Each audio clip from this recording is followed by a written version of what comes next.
Hi, I'm Angified. I started Angified Presents. We share the love of music. It has been medicine and therapy. Nothing else worked. It has saved many of us.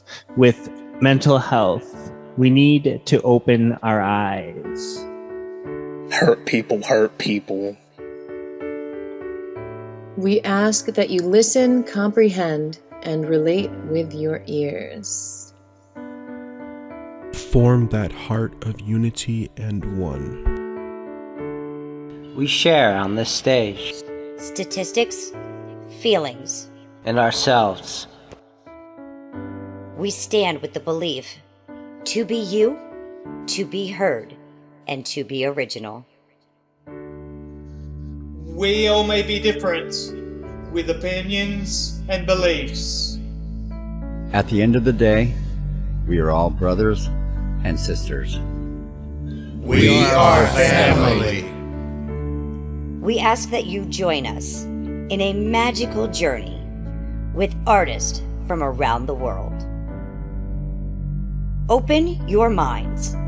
Let in the love. And listen with your hearts. We all want a better tomorrow. Be one. Communicate and look out for one another. And then, and only then, will you find the world.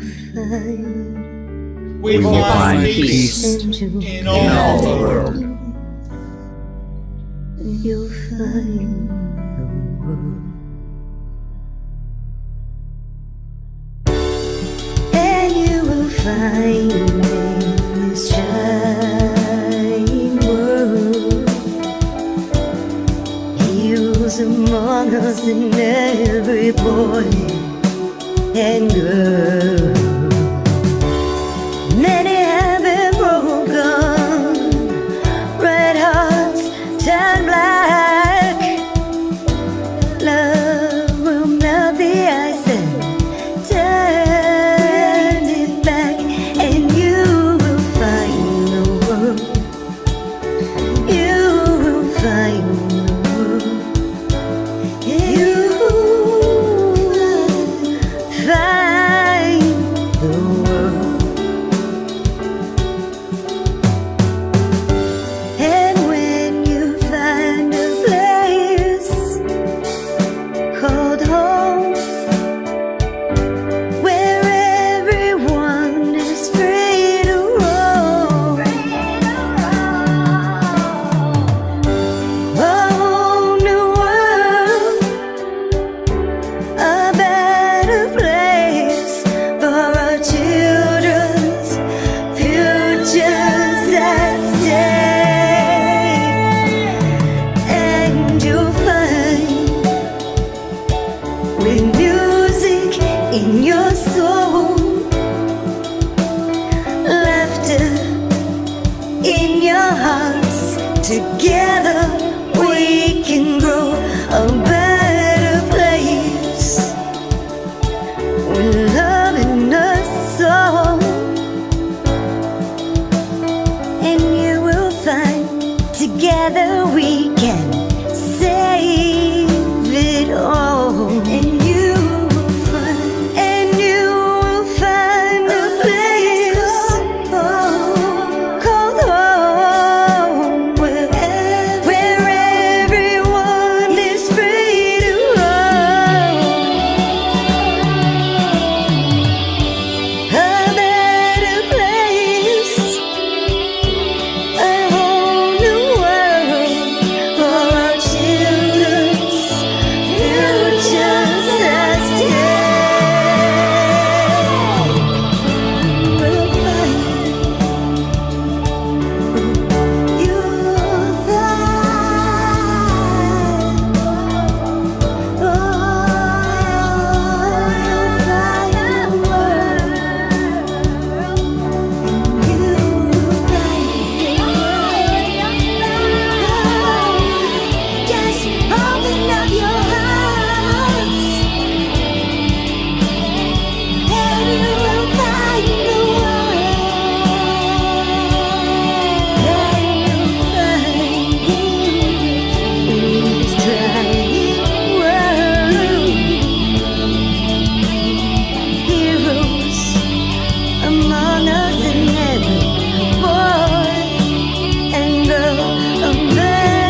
Rawr.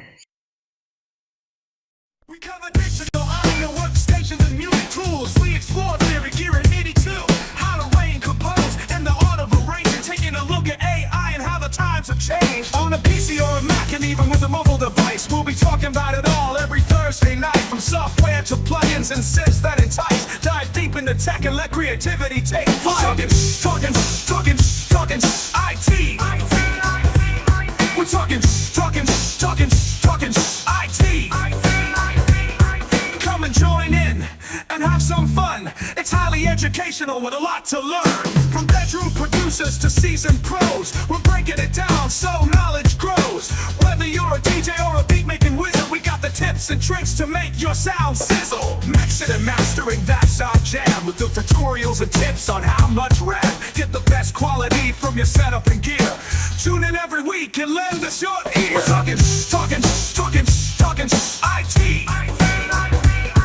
Come and join in and have some fun. It's highly educational with a lot to learn. We're talking IT. We're talking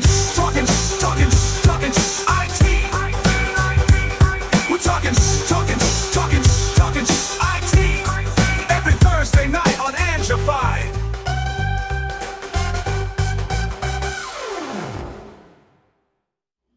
Very cool. So now we're going to look at drums, which aren't like your typical acoustic drums, although a lot of these really try to give you the feel of an acoustic drum with the convenience of digital sets and signal. Yeah. That's the main thing is, again, just being able to control just one signal out if you want to, and separate it to others if you if you wanted to do it the other way, that's all fine too. But it all depends. To the Talkin Shhh I.T computer. There it is. All right, let's see what we've got here for our drums night. Almost all freshies. I mean, there's a couple of channels that are go-tos for us, but 3 or 4 new drum centric channels that are awesome. And to start, Alejandro Cifuentes, he's going to explain why drums have an advantage. I mean, he says better. I would say has an advantage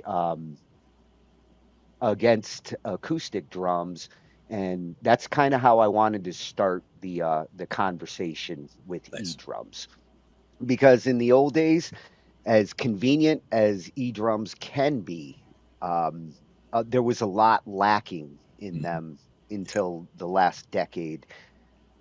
Some of what we saw last week with that Zildjian symbol, like the final frontier of drums is finally being solved.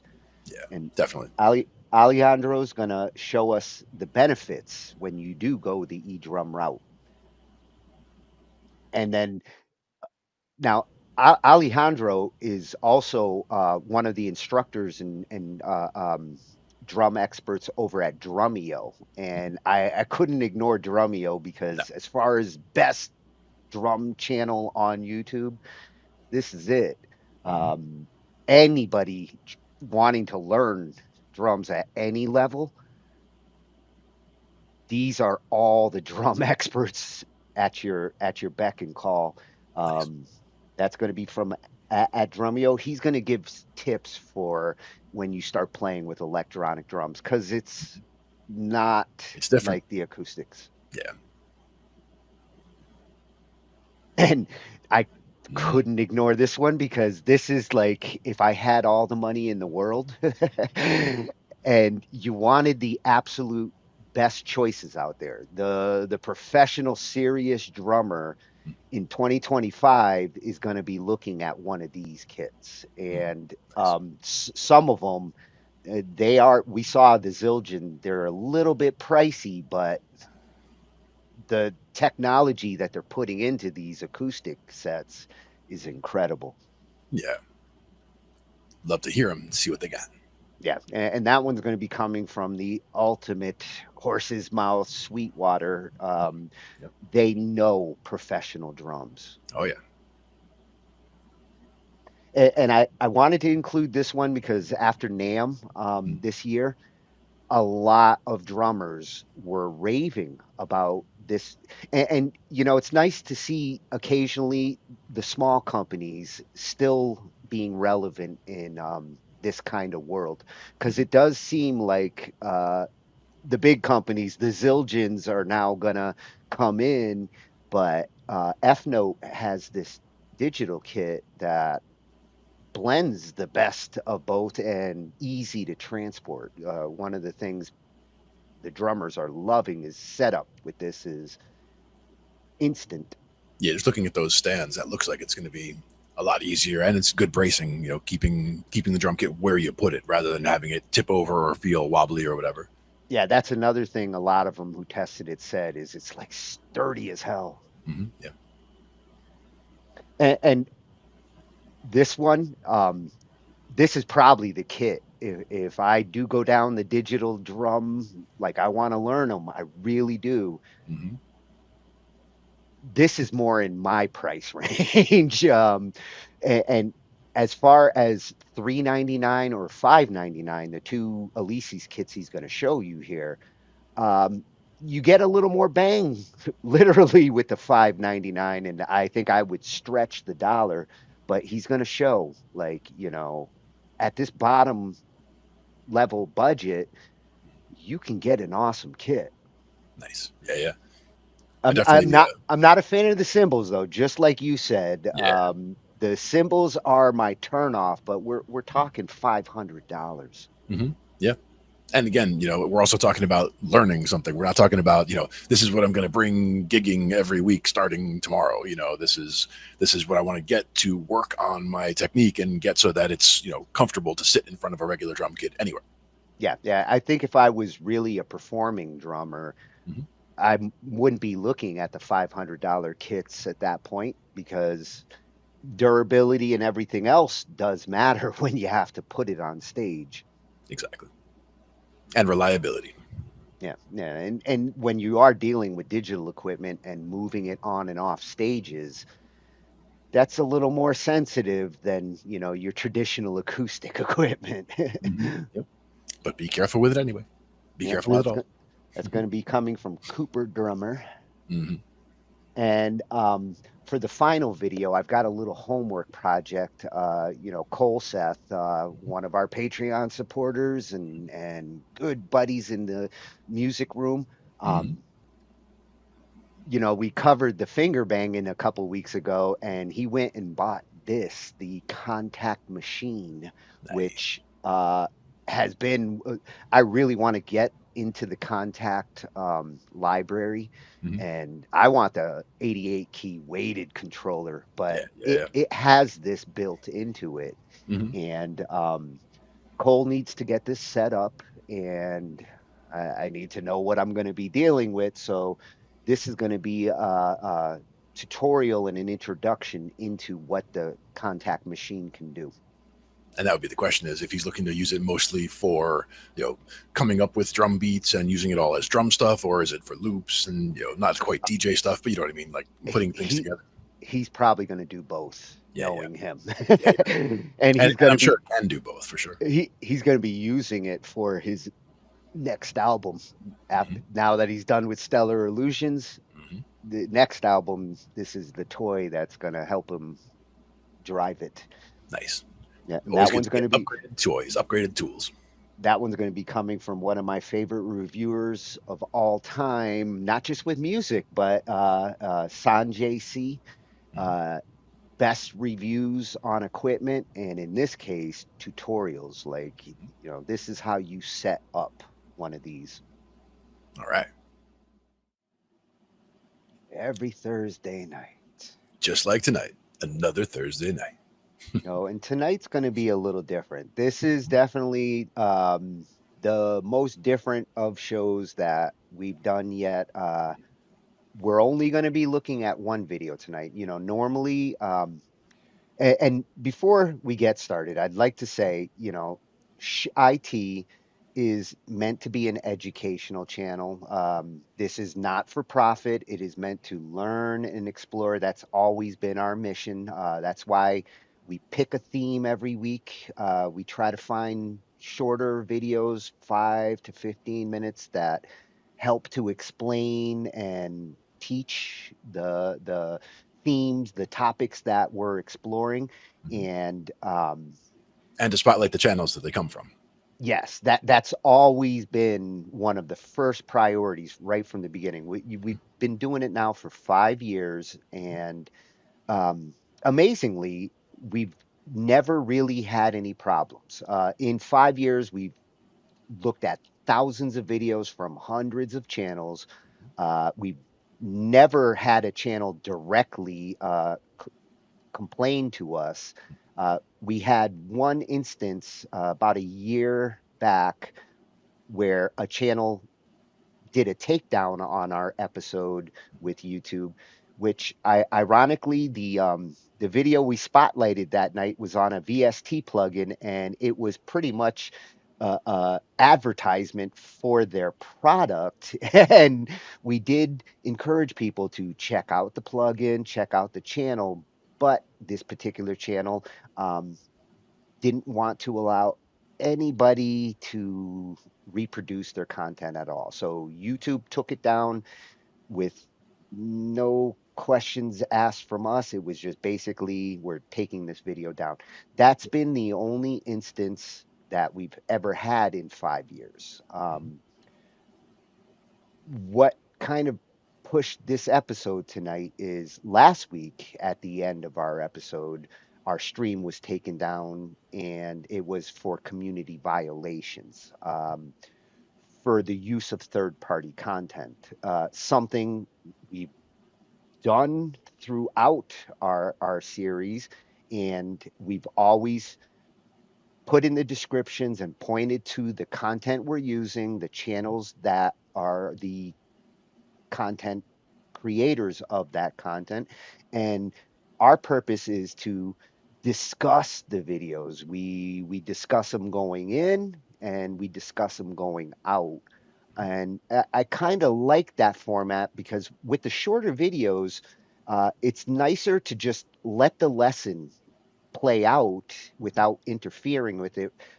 You know, we're being told to put our faces on top of the videos and talk on top of the videos, pause them, and make it more transformative, which I can understand. That does make it more transformative by adding ourselves on top, but it doesn't always lend to the learning process. So I don't always want to have to interrupt educational video just to make a comment, just to make it transformative. I do like being able to hold my thoughts till the video finishes, and then give our thoughts on the video. I Exactly. hope in the future we don't have to change that format too much, because with the shorter videos, I feel like it's more distracting to break up the education when it's 5 minutes long. Right. And that's the And thing is, with the longer videos, like something that we have for today, it makes more sense to pause at certain points, because there will be a lot of things that we'll want to go over. If we tried to save them all till the end, we would, and undoubtedly forget some, or, what have you. Whereas pausing partway through could be helpful. yeah, and this video kind of lends itself more to that approach, because it's a discussion.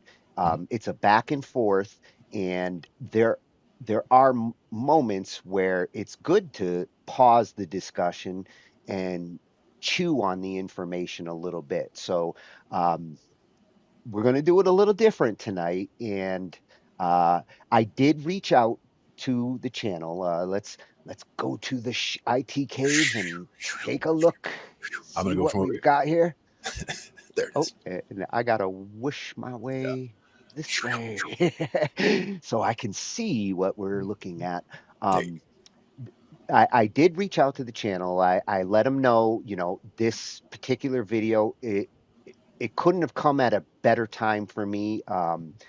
it is something that we're dealing with. Many other YouTubers. I went down the rabbit hole over the last 2 nights to see, is is this going on as much as people say? And yes, hundreds of content creators out there over the past month or so have all of a sudden been getting hit with community guideline strikes and copyright strikes in a lot of cases on content that they've had up for years. And why all of a sudden is this starting to happen? And it's clear there's policy changes going on, not just on YouTube. I mean, you're seeing it on all the platforms are starting to change their policies, mostly because of AI and things of that nature. But they're not always being transparent about these policy changes. You just kind of realize they're happening because now all of a sudden you're seeing these actions being taken. Now, in some cases, I would also put it that there is such a flood of new video coming on YouTube every single day, right? And to stay ahead of that wave, I'm sure that with the tools they had to, as things are being posted up, they're concentrating on the newest stuff that's hitting. So as you're saying, some of these things are from years ago. Some of this could be the tools catching up with the backlog. Where the Yes. tools have been running on the new content up, but now they're actually able to chew through all that and start working back through everything that has been queued up for so long. Yeah, it's becoming evident that it's not just humans back there doing all the work to put out these strikes. The AI is getting involved, and it's it does not care about context or details. I tried to dispute last week's Mhm. takedown. I said, we're an educational channel. The episode was all about learning about IR and how it works in music technology, and that was not enough for them. They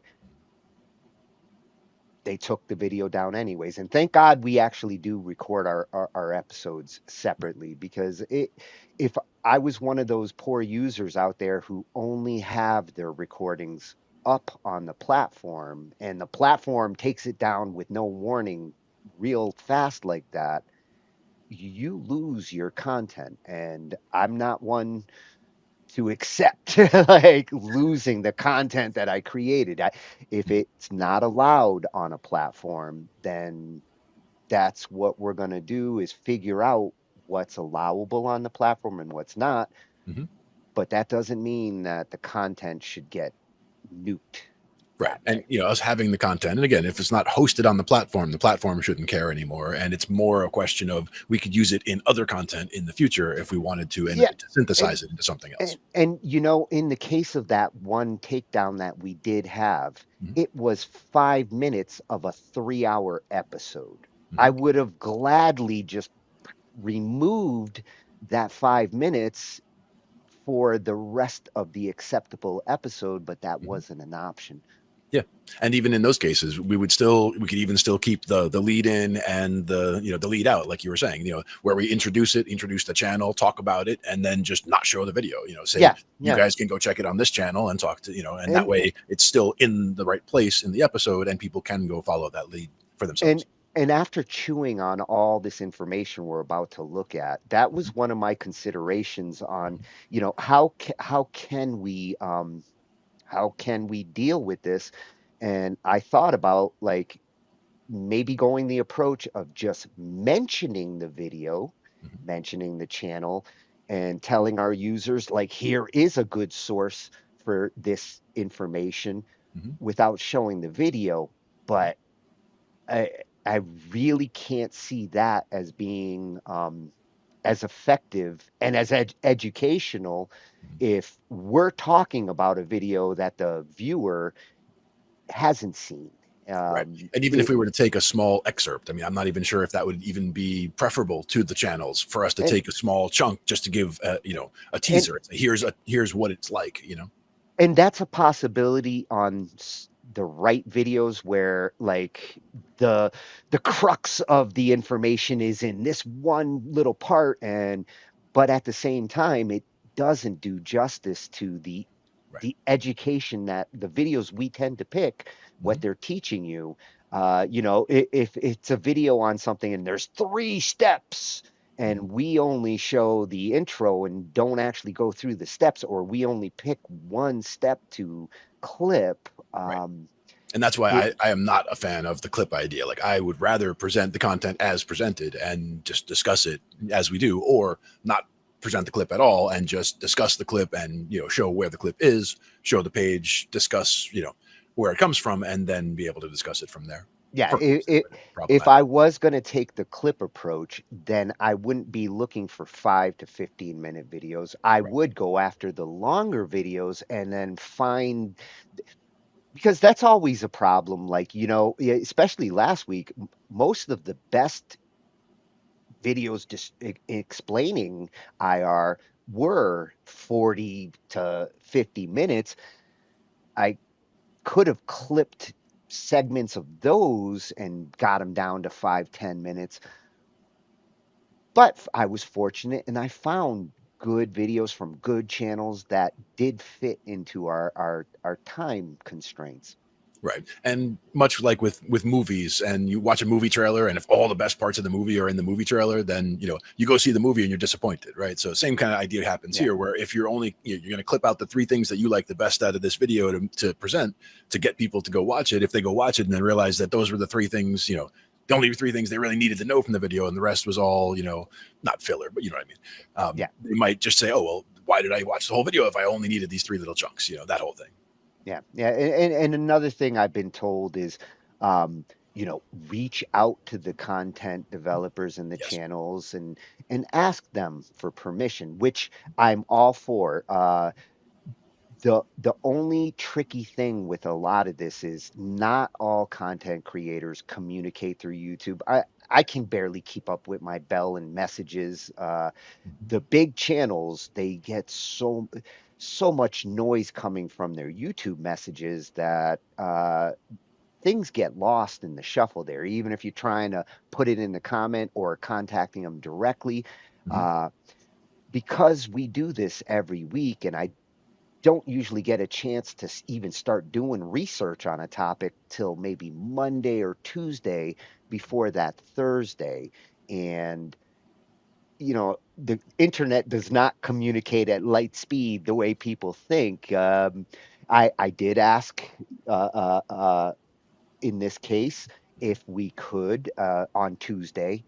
You know, I was hoping within the couple of days I might see a response, but given how big his channel is and how much work he has, I can understand that uh, probably hasn't even seen it. And I'm hoping, fingers crossed, we put in all the information, all the description. We're going to do our best to encourage you to go and check out this resource, because if you are a YouTube content creator, what we're going to look at tonight, these channels are as much a necessity as Miss Crystal. The kind of channels that it's very easy to recommend, because these are the channels that we use for information and to go look at. So all of our viewers should check them out. Definitely. And for tonight's channel and tonight's video, this is going to be coming from Sean Cannell, and the channel that I came across this. It's not a new channel to us. I've gone to. He's got several different channels. I've gone to one of his channels for camera reviews, equipment reviews. He gives great information for the content making side and what gear and things of that nature. But this channel at Think Media Podcast, this one is more orientated towards growing your YouTube channel, making a success out of your content on YouTube. How small channels make big money on YouTube. He's an author, a speaker, and he really is one of the online experts at building a channel up. The videos, they're all super useful information for anybody trying to build a YouTube channel. And in this particular episode that we're going to be looking at tonight, he's going to be talking to Tyler Chow. She is a law for creators. She has kind of shifted her attorney work specifically to content creators, and a lot like Miss Crystal. We've got a channel here that really focuses on the legal side of being a content creator. The advice and the details she's going to give in this when it comes to dealing with YouTube, working with YouTube, and the rights and wrongs of what you can use, it is something everybody should understand. And unfortunately, you're not going to get that information directly from the platform. They don't explain things properly. Uh, there's a lot of mystery to their algorithm. I'm not convinced they even know exactly how their algorithm works I'm anymore. pretty sure that's where I am on that too. And it's not, I don't fault them for that. It's just things do, like I said, there's so much that is, added so quickly, and things are changing so fast. I mean, in the 5 years that we've been doing this, AI went from something that was kind of a novelty thought back in the beginning to just being everywhere right now, and can be problematic in so many ways. So it's important to be up to date on what's going on and to watch everything with a critical eye. I mean, understanding that it's so easy to fake so many things with AI right now, that anything that you're looking at, you've got to question whether or not the information is accurate or not. And when we're doing educational things, it's a lot easier because we're watching educational things. But when you're trying to look at things that are, say, more divisive, it's important to be sure of what you're watching. Yeah, and she will mention how the exceptions that YouTube has in some cases. Educational is one of the top ones for exceptions when it comes to some of these rules. Education, parity, um, these are the approaches that tend to get exceptions because of what they're providing. And I guess the trick for us is to prove we're educational. So, we're gonna probably have to emphasize that a little more in our descriptions, our disclaimers, that we are an educational channel. We're here to learn and teach together. Now, just remember, there will be a quiz at the end of this video. That's how you know it's educational. You get a test. It's important. Yeah. Oh, every time I hear that, it gets me thinking. Over there, over there, over. Oh, no, I gotta flip. It's okay. Which way should I It's look? fine. We'll go this way today. So happy Thursday. We're back. Yeah, and it's Juneteenth. That's right. a federal holiday That's now. right. On this Thursday, Juneteenth. Yeah. And we're gonna get back to a little bit of the IT tonight. We're bringing the IT back. Got to bring it on some Thursdays. Sometimes it's music stuff, sometimes it's IT stuff, sometimes it's just nonsense. Well, But today, IT stuff. tonight I wanted to ask who's the boss, except it's who's the OS, because operating systems, kind of going down another rabbit hole.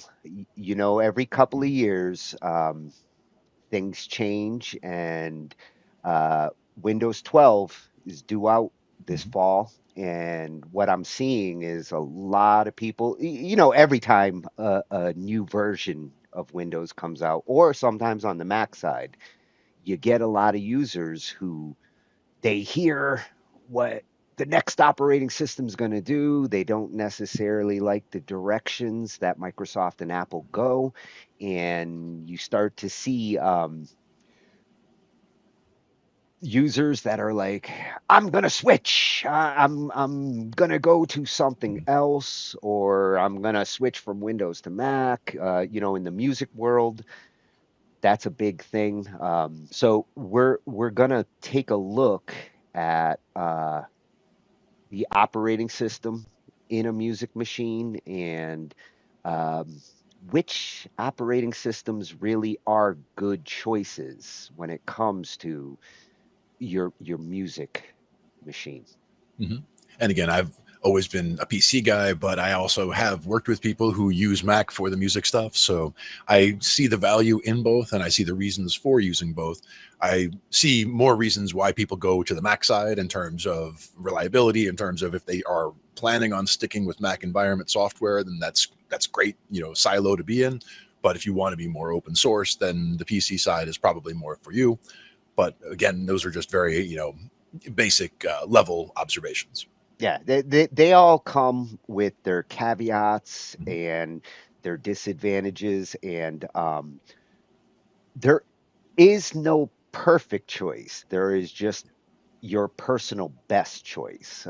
And think about who you're going to be working with is another thing to think about just in terms of compatibility. If everyone you're working with is a Mac user and, you decide you want to go PC, that's fine, but you might have things that are going to be, not incompatible, but more of a process if you're going back and forth with files, for example. Yeah, yeah, and that's a big consideration. You shouldn't just be thinking of yourself there. If Mhm. you are gonna be working with others, especially in an environment like that, good to make your decisions based on your environment. Mhm. Yep. And your Otherwise, environment can change, you might work you with might, three different bands and all that. So yeah, find good compromises. yeah, you can force yourself into a corner sometimes by going with something that doesn't necessarily jive with everybody you're going to be like moving files around with, and especially with DAWs, when it comes to recording software, there's only a few of them that are really taking care of each of these different operating systems, and we're going to see some of that tonight. The one that has been in the back of my mind is Studio One Sure. and Presonus, and um, that's one of my most compelling reasons to consider the Mac side, the Linux side, and um, the DAW that I might use because I really would like to get into their control surfaces and their hardware, Mhm. but it's not created equally across all the platforms. Sure. I mean, we use the Personas out in Pennsylvania there, and we use it with a PC. And we mostly use Capture because we're just trying to catch studio sessions essentially when we're mostly out there doing live work and just catching whether it's a full drum kit or whether it's just around the room, everybody playing and a couple of mics in the room, just to try to get a studio capture that's not just a mic in the middle of the room, so that we're able to do some leveling and all of that, but not necessarily a full-on studio, a fully isolated every instrument session. But it's all there to do that. So we have the ability to do that if we want to, but we also usually just do it as using Capture to just get a rough capture. But we can use the tools in Studio One to do everything else with it after. Yeah, I like their approach of like how they deal with the capturing side of recording versus the production side and how they separate them. Yeah, exactly. Because there's a ton of tools, and a lot of the tools that you would use in the post, processing would get in the way of what you're trying to do when you're just trying to do a quick session. And they're not the things you need to see when you're just trying to get these mics on and these things on the right channels, for example. So it's better to have an interface that is streamlined for this is mainly about getting it all in here, and then the other one is mainly about what you do with it once you got it. Yeah, yeah. I like that approach too. So let's see what we've got lined up for tonight Mm-hmm. to the IT cave. Yeah, we're getting good at this. To get started, I've got two shorter, quick videos just to, cover what a machine actually is nowadays. Hardware hasn't changed drastically in our like lifetimes, but there are new things that kind of change the considerations. And for the first video, it's a real quick one on just what makes up a computer and the things that you should be considering when you like are getting one that apply to music. So as you can see there, like, all of these things play a part in your music production machine.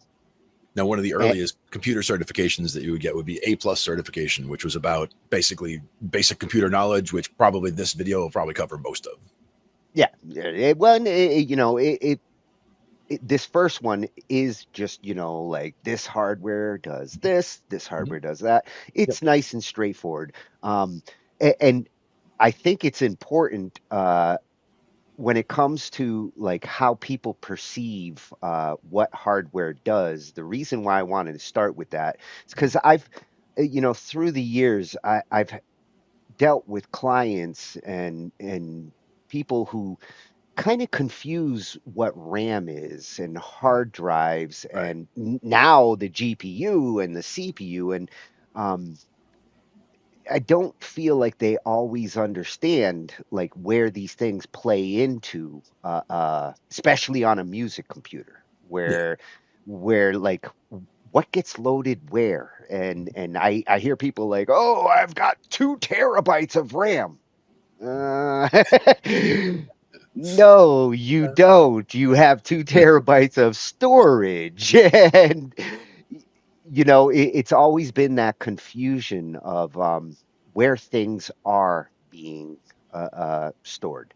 And it's And, also and it gets more confusing as time goes on, because even as we talked about the other day, a 6 terabyte memory USB key could technically be considered 6 terabytes of memory. I mean, it's memory, right? Because it's on the but USB. but it's not random access memory that disappears at the end of the session. Right. So And the and it doesn't work the same way. So it's not, it's not stuff that your computer can think about at the same time. That's more the way to think about working RAM. Yeah. And this channel is gonna get a 2 for tonight, because I did want to cover the hardware, which they do a great job of real quick, and then I wanted to cover the operating systems because that's really tonight's theme and what we're going to be focusing more on. The Sure. operating system is something that we sometimes take for granted or we get forced into it, not by choice, but by the fact that that's what came with the computer. Um, People don't always choose their operating systems. Sometimes their operating systems choose them. And And again, sometimes it's the environment. So, again, who you're working with and what you're what you're expected to collaborate with can make a big difference in your choices here. yeah, and a big part of the discussion tonight is going to be about which of these environments is a better choice for a musical environment, because that's where we come from here. Yep. So that's going to be coming from at Bite-Sized Explainer, and that's what they do. They explain things in nice little information chunks, and these 2 videos are definitely important chunks to get started tonight. Nice. Then we're going to shift to the bigger questions. The debate that will probably go on until the 22nd century.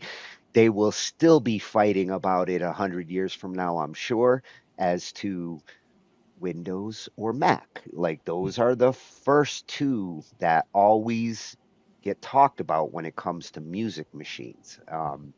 And there's a lot of reasons for both. And why I chose this one, I love he keeps a fair balance. I almost went with the approach of one video coming from a Windows guy and one coming from a Mac guy, but like I've seen tons of those videos, and when you have somebody who's like hardcore one side, they don't always tend to look at things open-minded as to the benefits and disadvantages. They just swear by that operating system. So, um, Get Beautiful Recordings, which gotta love the channel name. That's what I want is Beautiful Recordings. Is going to give a fair, balanced explanation of Nice. of both. One thing I was going to mention is that some of the tools can be used on both PC and Mac. Now they'll be more effective on one versus the other, but there is some cross compatibility. What I would love to see at some point is somebody focusing on those tools in both environments to see because that way you get people who can bridge the gap. So if you are in an environment where you have diehard Mac users and diehard PC users, you could do something where you get everybody on the same page at least in some ways. And the options are better than they've ever been. There are some decent DAWs that do work across the three platforms we're going to talk about. And, you know, those are the best considerations if you do think that you're going to be working with people with different operating systems on different platforms. Yeah. It's important. Yeah. Because you can waste a lot of time in translating things back and forth, and that can also introduce a lot of errors as well. Timing errors, all kinds of things can, pop up with, trying to go cross-platform, use of, just all kinds of things. Yeah, well, and it can get buggy when you are moving files across them. It's not perfect, but we're in pretty good shape. I've been trying to do that for 30 years. And the last decade has really started to consolidate the different operating systems to what you're using them for. Exactly. Yeah, and this one I wanted to include afterwards as a follow-up to, like, if you are buying a new machine, something we've covered a few nights on here, and um, what are the considerations and what are the mistakes that you could make in choosing your PC or your Mac? And the reason why I really like this one, it's coming from Presonus channel, Presonus Audio Electronics, and here he talks about the considerations in regards to some of the Presonus equipment and some of the plugins that I happen to use and that I want to get. So I'm kind of curious as to how the Presonus Surface controllers and things like that, some of the VSTs that they bring in Studio One, how that differs across these two platforms. Right. Because I'm getting some Presonus gear into this Oh yeah. room. We're gonna make it happen. Yep, yep. And then for the last three, we're gonna shift over to the Linux side. After we get done talking about Windows and Mac, which there's tons of conversations out there about those two. Um, the Linux music machine is a trickier one that you do see a lot of conversation out there about it, but they it always feels like they're waiting. They're waiting for Linux to finally like catch up and be ready. And this particular video has some good news in regards to driver support in Linux, which is the main killer when it comes to choosing Linux as an audio machine. If you're buying high-end audio devices, Focusrites, Presonus, in the past, they didn't make drivers for the Linux side. They kind of just ignored Linux and really focused on Windows and Mac. But now that Presonus is pushing out a Linux version of Studio One, um, and Focusrite is also jumping on board with getting drivers exclusively for Linux. That's kind of a game changer on that part of the consideration. Being So recognized at that level, sure. yeah, well, and being able to take advantage of what that equipment can really do if you don't have dedicated drivers. And he's going to explain, like, just because it's USB and connects to the operating system and functions technically as the device is supposed to, whether you're getting the features that some of these audio devices have, the zero latency and all of that depends on good drivers. Exactly. Yep. Drivers are very important. Yeah, Michael Horn's going to be explaining that and giving us some news on this new support that you're going to start to see in Linux, which is going to have me setting up at least one Linux box to really explore what it can do with music. The other conversation that we had at one point about music machines and compatibility was using virtual machines in certain ways, whether it's for just doing file conversions or being able to get into, on a PC into a Mac environment so that you could get files from a Mac user and do things with them and then get them to the PC from there. Yeah, We and that as a possibility. and we have run Mac over in our virtual machines here, and I've had to do it a couple times for some projects where I had to convert a bunch of GarageBand files. Didn't have a Mac, but did could put a Mac operating system on, bring up GarageBand, convert the files, and do everything that I needed to do inside of a Windows environment. And Yep. and after we get through that, and we're going to look at a little Kickstarter guide that Absolute Vending Machine put together on on getting a Linux audio production workstation and some software, some things that you're going to want to consider. He's going to mention the DAWs that are available over there, and what you're going to have to do to prepare to make a music workstation in Linux. Yep. Because there will be tweaks, just like with any other machine. A Mac would need tweaks, a Windows machine would need more tweaks, and the Linux machine obviously would need some things in order to Yeah, get well, things going, right? the Windows definitely needs some tweaking, which we do have some past episodes just about that. Just about that. It takes episodes for that because there's a lot there. Yeah. Yeah, yeah.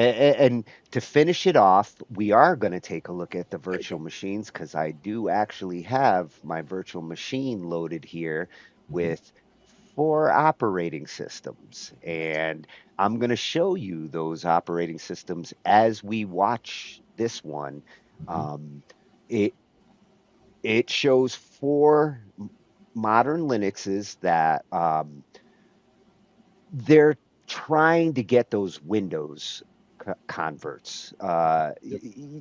You don't see as many people convert to Linux from the Mac side. I mean, it does happen. It's not as common, Right. but the Windows conversion rate, every time Windows does come out with a new version, and every time Microsoft sets up new things that I don't like. I don't like being forced into a Microsoft account to log into my operating system.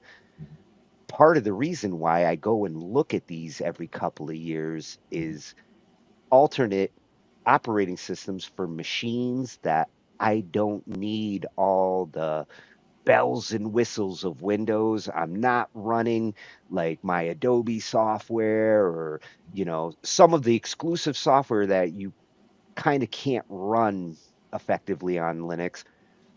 A general machine that's just for productivity, just for using the internet, I can't see why more and more people aren't switching to either a flavor of Linux or, the Chromebooks. These are For me, that would be the a Raspberry Pi. Even if you're just browsing the web, I mean, a Raspberry Pi. I use Windows as an arcade emulator, so I mean, there's all kinds of things you can do with something that small using some flavor of Linux on there. I'm sure. yeah, yeah, and the Pi Linux is an awesome, very effective, compact Linux. Right. Exactly. Because it knows that you're only going to be doing these things with this small amount of hardware. So there's very few variables for them to have to deal with. Yep. So Coding Byte's going to show us a couple of Linux distros that are really starting to get attention because they're Windows like. And not all of them are actually Windows like. As you're going to see, I'm going to bring them up.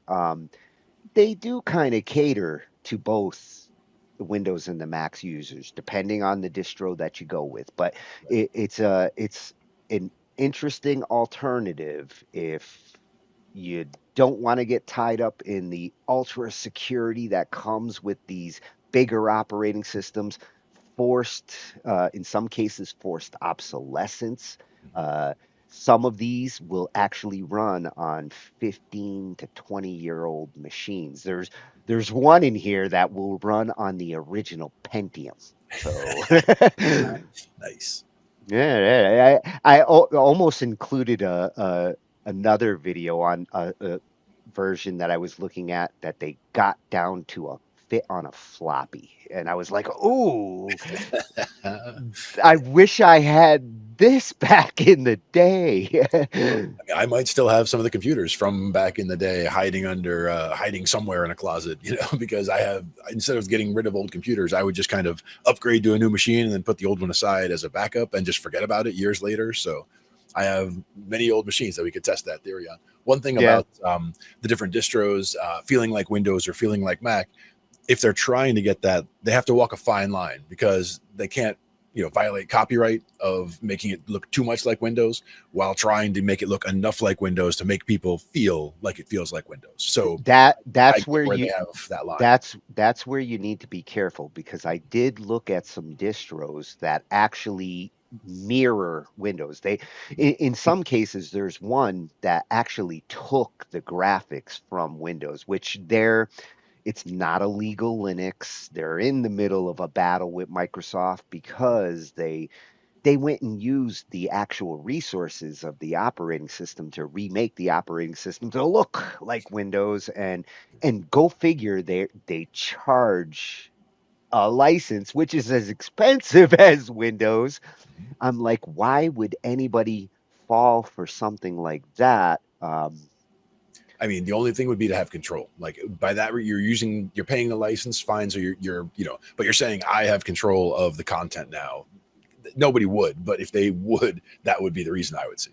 Yeah, I think a lot of the ones who are considering getting away from Windows now with Windows 11 and when 12 comes out is, um, Microsoft is really starting to take control of your data at the hard drive level. They're pushing for everybody to use their BitLocker compression or their encryption, and um, insisting that you synchronize your data to their cloud. And these are things that great to have those options, and I could see suggesting that to like business level users and people who really do want to have maintenance taken care of for them automatically like that. But at the same time, I wouldn't want to shove all my data in the cloud. That's one thing that I've been selective with over Yeah. the last 15 years. Not everything needs to be pushed out to the cloud. That's where the hacking and they say it's more secure. No, like when it gets out to the cloud, then you have to keep your fingers crossed that they're securing your data on their servers. Yeah. Every time you hear about like these big hacks that are going on, it's because the hackers got access to the data on somebody else's servers, not on your machine. Right. And the other thing is that is the being selective about what goes up there isn't always about, whether the data is sensitive or not. Some of it can just be about you don't want to overload the storage. I mean, you only get so much online storage anyway. So I don't want Yeah. automatic storage because I don't want a lot of just stuff that I don't need up in there to be up there. Like I take pictures of random things and just, delete them when I'm done, whatever. They don't have to go up into storage. So there's no reason to have things automatically go. I'll put things up there when I need to and when I want to. But I'm more of an advanced user when it comes to that. I used to be a network administrator. So I'm definitely considered an advanced user in this regard. And backups and all that kind of thing. We know how to maintain things in multiple copies, offsite, all that kind of stuff. If we need important stuff. Would you want to back up your multiple terabytes of games Right. to the cloud? Like, right. And when it comes to music, I have so many recordings of so many songs, like even just Grateful Dead archives, where it's multiple concerts of the same songs. Like if something goes, oh, we can deduplicate your hard drive. It's like, no, because I have tons of duplicates of things that I want duplicates of, So it's, don't help me. I'll do what I need to when it comes to storage. And for that, I would always use Winderstat. Was the one that was always just amazing for cleaning up storage. Like Winderstat gives you a good visual, folder by folder, what's taking up all your space, file by mousing over. You can see, oh, there's the problem. Let me go fix that. Oh, believe me, Winderstat is like getting a real test with me the last couple of weeks, because with all the emulation station, Oh yeah. and I went from having 12, 20 terabytes of free space to I could use another 4 or 5 terabytes as I'm shuffling and organizing things. And Windor Stats has actually been a real big help to figure out like It makes the job almost impossible without it. Like if you think about what you've done with Winterstat, and then you look at how long it would have taken if you had to do that without it. I mean, you wouldn't even be able to. But trying to approximate what you would do with that is just, because of the visual nature of it, because the way you're able to see the data, it really does help with that, I think. Yeah, yeah, yeah. It's helping me to take some of those drives that like I just backed everything up. I don't delete data. I just take the data and put it somewhere and say I'm going to sort it one day and never end up getting to it. Just keep buying more drives. Winterstat is helping me to actually like go through some of that and say, well, okay, I've got about 10 terabytes here of junk. Even old PST files. Like I have old PST files from, Oh, the Outlook, yeah, the from Outlook corporate file. days. From corporate days, I have old PST files, and keeping those for several years after leaving the job was important. But at a certain point, it's like there's no way anyone's ever going to need something from an email, from my email that's in my PST files from 15 years ago, let's say. I actually pulled up a PST file of mine from the 90s because it had a couple of software licenses that I bought Kali back in like 1998, and Nice. I wanted to use it at one point, and I'm like, son of a bitch. The only You had place the I have the license? license file is in this old Outlook. For me, that would be I have like each hard drive I was talking about, go to a larger machine. It's usually such a large jump in storage from one machine to another because it's such a Yeah, long you time just before I upgrade. carry it over. I just bring the whole thing over. So I have, on a new 4 terabyte drive, I would have a folder that has the old 400 gigabyte drive or whatever. There'd be something taking up 5-10% of the drive. That was everything that was in my old machine. But I have now all this other space that's now free. So, I would go from there. But games do take up a lot. Music takes up a lot. Videos take up a lot. Videos of live music take up a lot. So for me, I'm always Yeah. In the old days when I was ripping all my CDs, that's where getting a new hard drive became a necessity all of a sudden because I like to compress my MP3s at the highest resolution. So it's like, ooh, my entire CD collection of 2,500 CDs takes up a hard drive. Yeah, exactly. And they were my CDs. I purchased them. Exactly. They're all in a box right over here. I can show you. Yeah, I wish I had actually kept the CDs because at the time, MP3 sampling wasn't as good as it is now and didn't go as high. So I ripped that whole thing, spent like months doing it at like 128, which at the time was like great, but The question is, what kind of failure rate would you get off of audio CDs now after that many years? I mean, they're probably still pretty good, but 100%, 95. I mean, what kind of rate do you think you would actually get really good rips from CDs from that long ago? the irony is, if I wanted to rip a CD now, You don't have a player. don't have a CD player. All these machines here, this one actually does have one, but it doesn't work so good anymore. No cup holders. Yeah. I mean, I remember the backpack CDs, that there was the an external CD from way, way, way back that would plug into a parallel port drive when computers had, a printer port in the back there, and you could actually do it that way. But yeah, long time ago. See, and I have one of those backpack 3.5 floppy USB drives because once in a while I'd have to like resuscitate something and boot up from a floppy. Now I don't have any floppy disks, so I got the drive. I don't have any disks. Wouldn't do you any good anyway. But yeah, that's where the Raspberry Pi comes in because you can emulate a lot of that stuff at this point anyway. Yeah.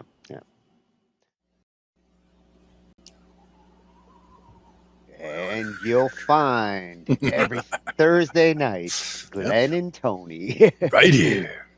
It's Thursday once again. Yeah, talking shh. IT.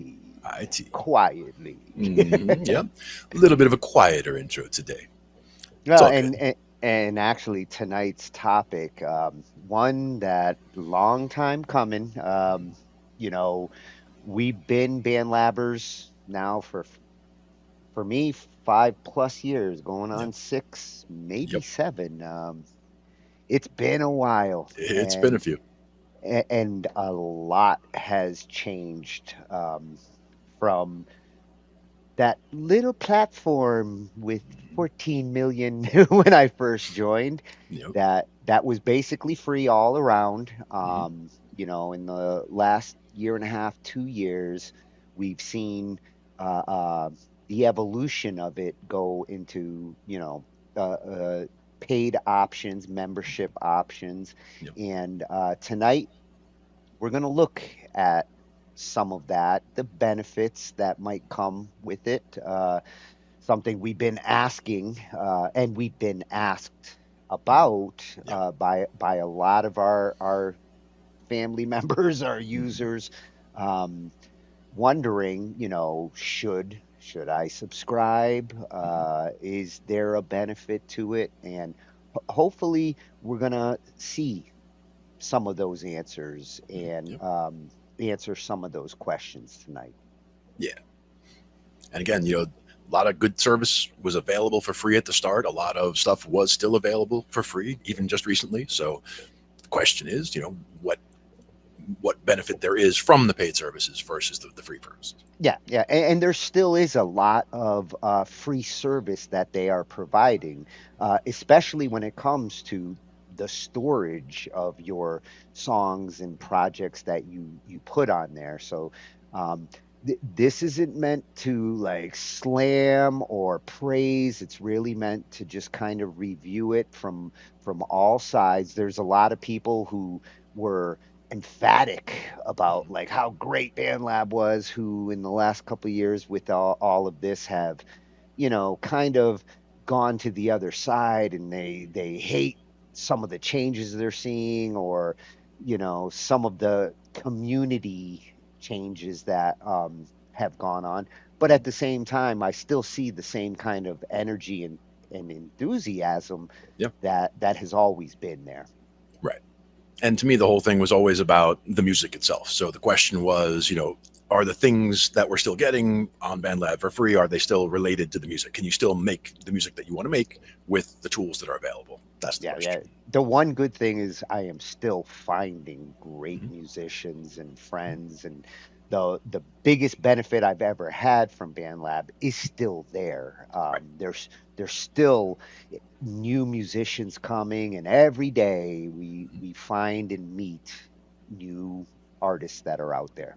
Yeah. And again, when I first started on BandLab all those years ago, one of the first things that I had found was, searching for like a hashtag bass needed, because I was trying to put bass on things and I didn't want to step on toes, but there were plenty of projects out there where people had, something and they wanted to get a bass line put on it. And so they would just tag it with that. And so I just started adding to those and built some collabs from there. And all of a sudden, you build this whole community of people that you're working with. Yeah. Beautiful. Actually, once I realized there was a hashtag system Mhm. and how to implement it, it really did change my account, my presence there, putting hashtag vocals needed, hashtagging the artist that I was covering. Yep. All of that helped to really get a lot of followers who were looking for the kind of material that I was covering. But it didn't always have to be hashtag fire, or hashtag, greatest Yeah, thing ever, that hashtag system gets abused by a lot of people in a lot of ways, but it can be very useful. yeah, that's where like I've seen over the last couple of years, uh, the hashtagging has reached a point where they're counterproductive by hashtag trending and hashtag fire. Um, I mean, it's not to say people don't go search those hashtags, Mhm. but they're overwhelmed with uh, uh, irrelevant information. So And by all it means, if the song title happens to be fire, hashtag it then fire. it's like the songs that are untitled that Mhm. are actually titled, untitled. Right. Capital U, untitled. That's where So you get the difference. let's see what we've got lined up for tonight. It was a little tricky looking for good videos about BandLab. There's a lot of videos out there, of BandLabbers who show like, what they're doing and things like that. But strangely enough, BandLab doesn't put a lot of videos out there on their tutorials and their information. So you really do have to hunt around and use the right search terms in YouTube to even find useful videos that explain the kinds of things that we're going to look at tonight. Right. To the ITK. I'm on top of the world. All right. The future of music here today. Yes, and this is what you first see when you first go there. For those who aren't familiar with it, it's a musical social media platform, kind of like a hybrid of, imagine if Facebook had a DAW and you could go find other users and collab with them, or find tracks, and if you see that little fork button, fork it, try out your ideas on it, and then post it out there and share it with the other members of the platform. Yep. So to me, it really was inviting. I'm not a social media guy. I avoid Facebook like the plague, but for some reason, BandLab appealed to me. Yeah, same. To be able to find a community of artists and musicians, much more interesting than just scouring Facebook walls all day and looking at memes. Yeah, I was never really into the short form stuff like that. But with BandLab, as you said, the collaborations was the main thing for me. Once I had followed enough people where I had a good number of people coming up on my wall, all of a sudden there was just stuff to listen to all the time and stuff to add to all the time, because the people that I had already followed, who every time they're putting stuff out, it's coming up on my feed, and I'm seeing it immediately, being able to add to it when I want to, and comment on it when I need to, and all of that. I haven't been as active on the platform as I had been in the beginning. I've been doing more stuff with the live bands lately, but at the same time, I still see the benefit in the platform for sure. Yeah. I've also been much less active because we're doing so much, with Angified, and when they took out the streaming, it really was a buzzkill for me, because that was part of their service that really tied into like what we do here, and it's where the show started. Yeah, it's where we started. Our first streams were on BandLab, and then we moved over to the other platforms, just to get bigger exposure. Yep. But it did bum me out a little bit, and since then I've been less active. Plus, one thing I've noticed in the last couple of years is there's more people that are starting to use it as a social media platform and not as a music collaboration platform. So, I guess it's a double-edged sword. I follow a lot of people. The artists that come in, new artists that pop into our shows. I like to follow and see, where the action is. But the more people you follow, the more the noise of the wall starts to become a mixture of not just music, but here's what I had for dinner tonight. And, Sure.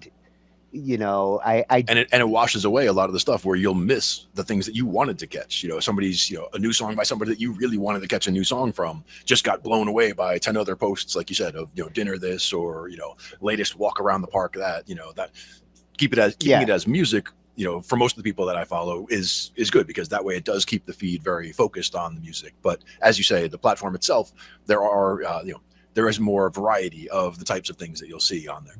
Yeah. One thing I would really like to see as they keep improving their interface is better filtering on the main wall so that I I'd like to be able to like focus on the music posts, which are different than like say the picture posts or things of that nature.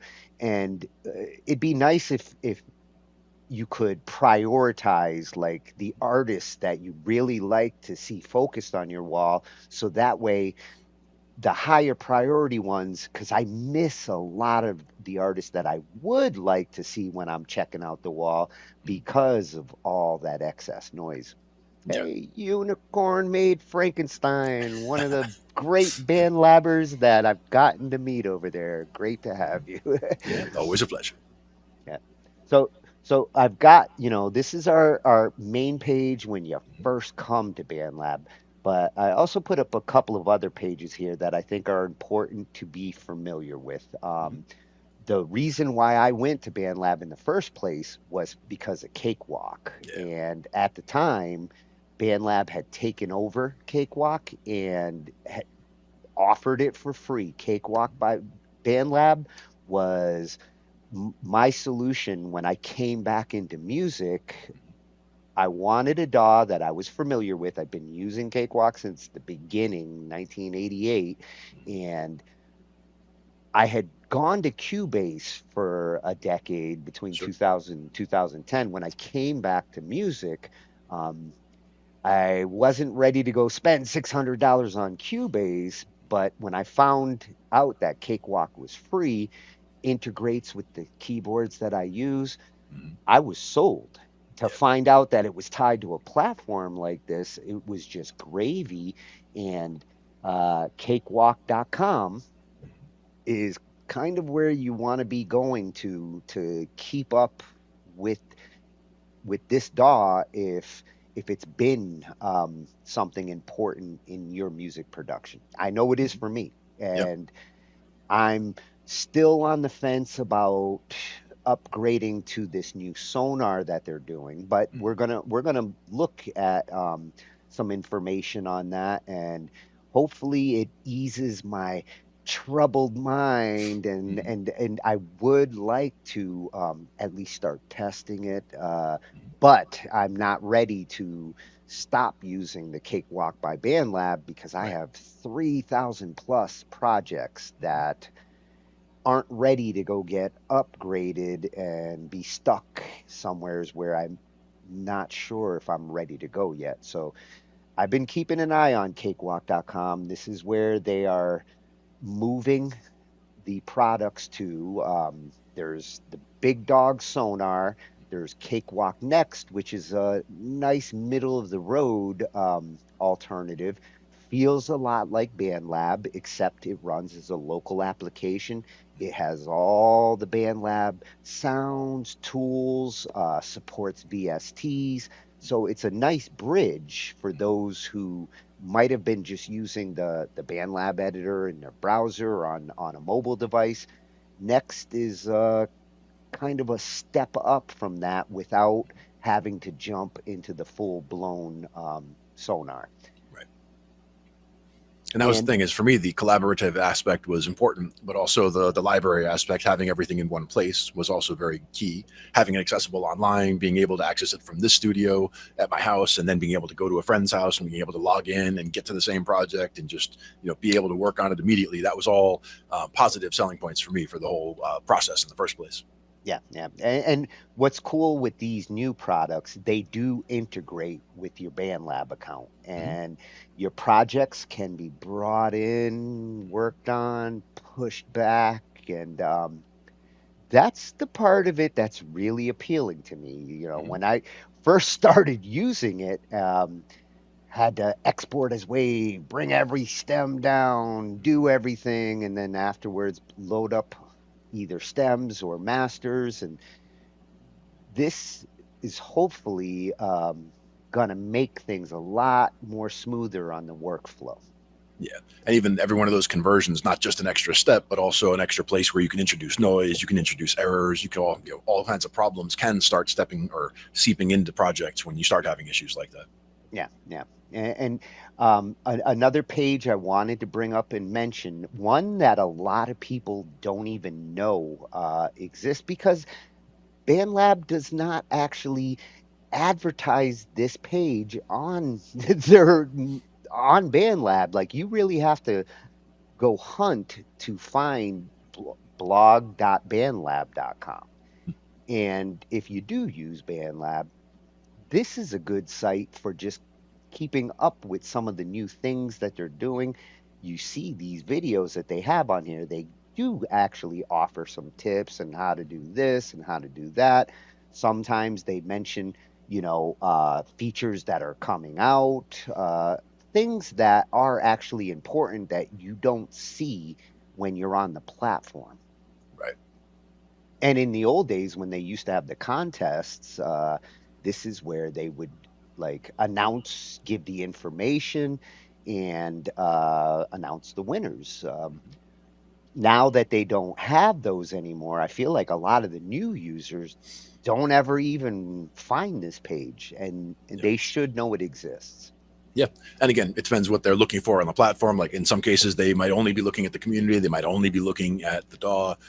Different people are there for different reasons, as we said, but everybody being aware that it's there should introduce them to the other areas as well. Yeah.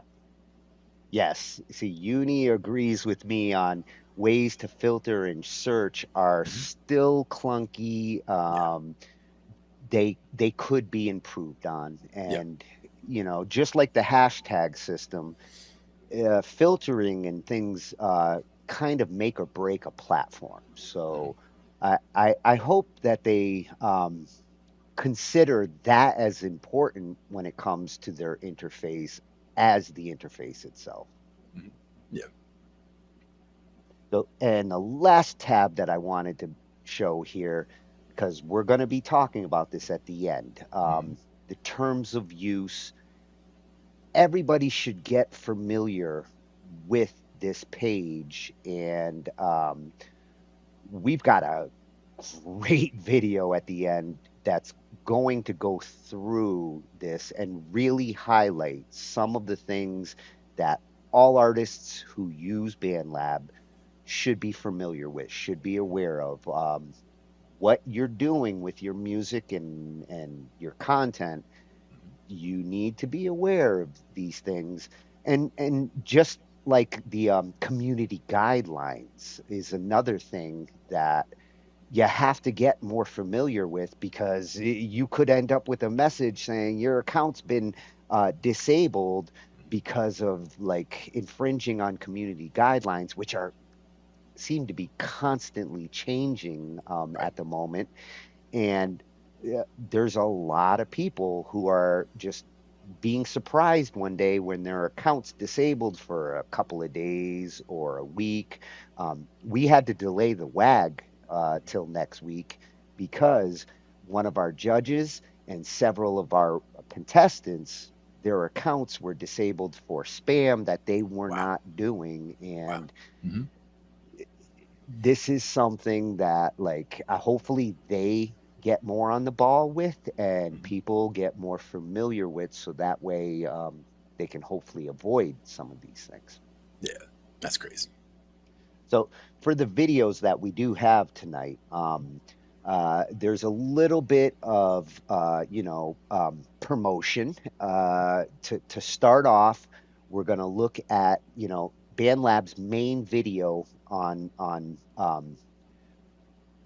why you might want to consider membership. When they first came out with it, this was the initial video that helped to like describe the benefits and get users to understand that hey, with these paid benefits, there are additional features and um, it wasn't just like taking the features they already had and then locking them behind a paid account.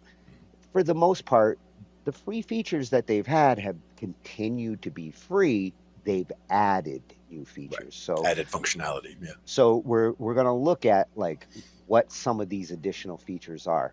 And that's coming directly from the horse's mouth here. That's from BandLab's YouTube page. And then I wanted to include a user's um, uh, review and perspective on a paid membership and the benefits they found from it, what they used and felt was useful for a paid membership. Nice.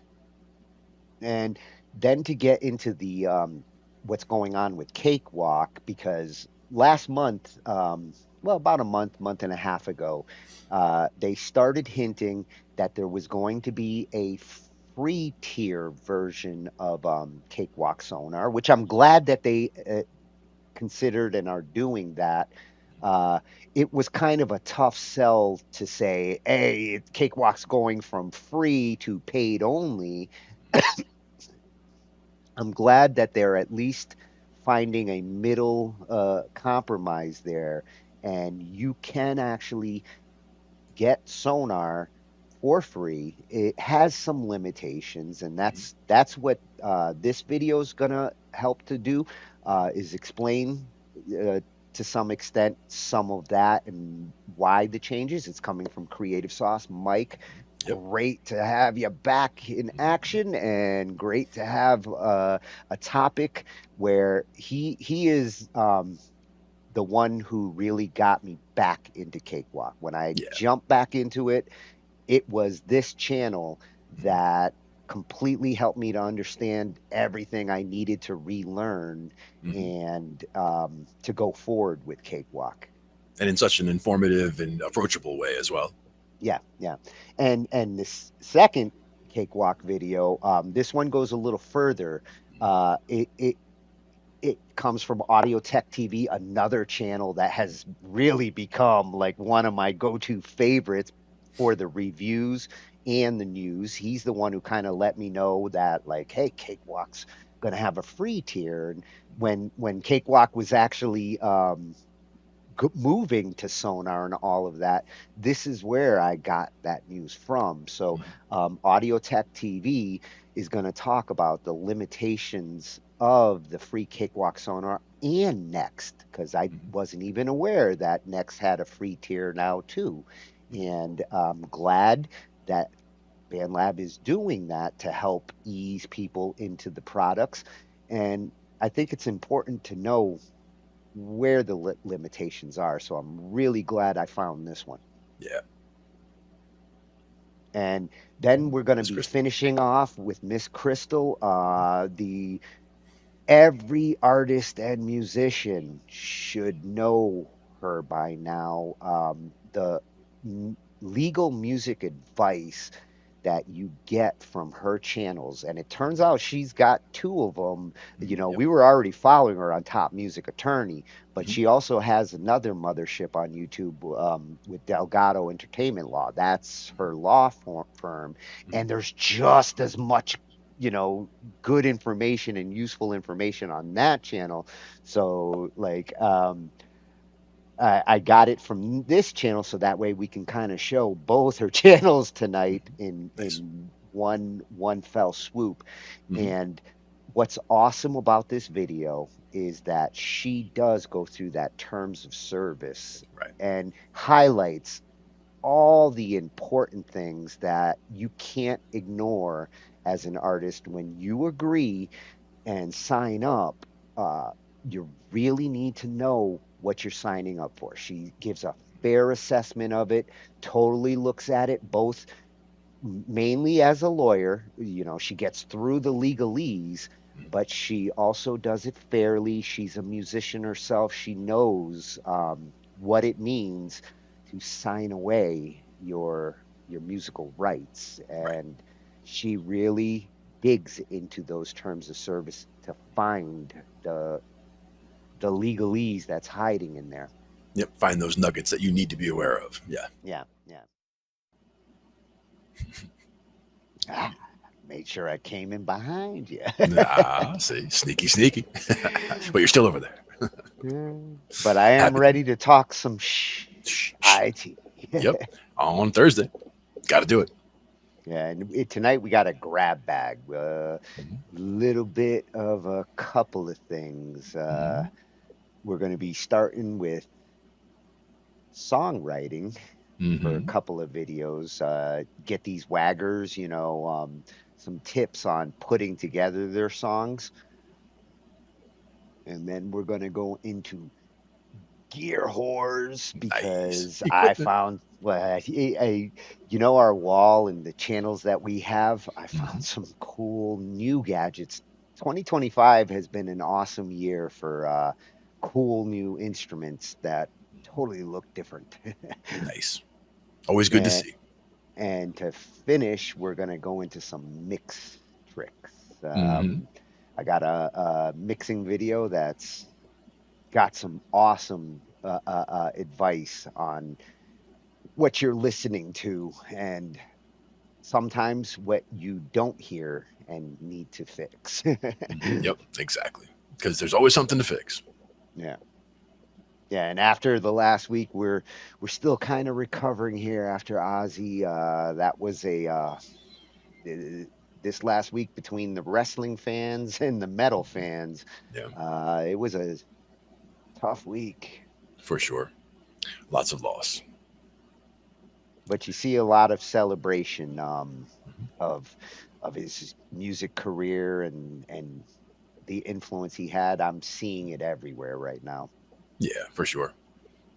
And we were doing some, with some of the cover bands I work with, we've been doing some Ozzy songs for a long time, but like you're going to see a lot more of that, obviously, with, if you go to open jams and all that, everyone's going to be playing an Ozzy song here and there. Yeah, I've heard Paranoid now about like 100 times Yeah, in the yeah, last for sure. week. It doesn't surprise me.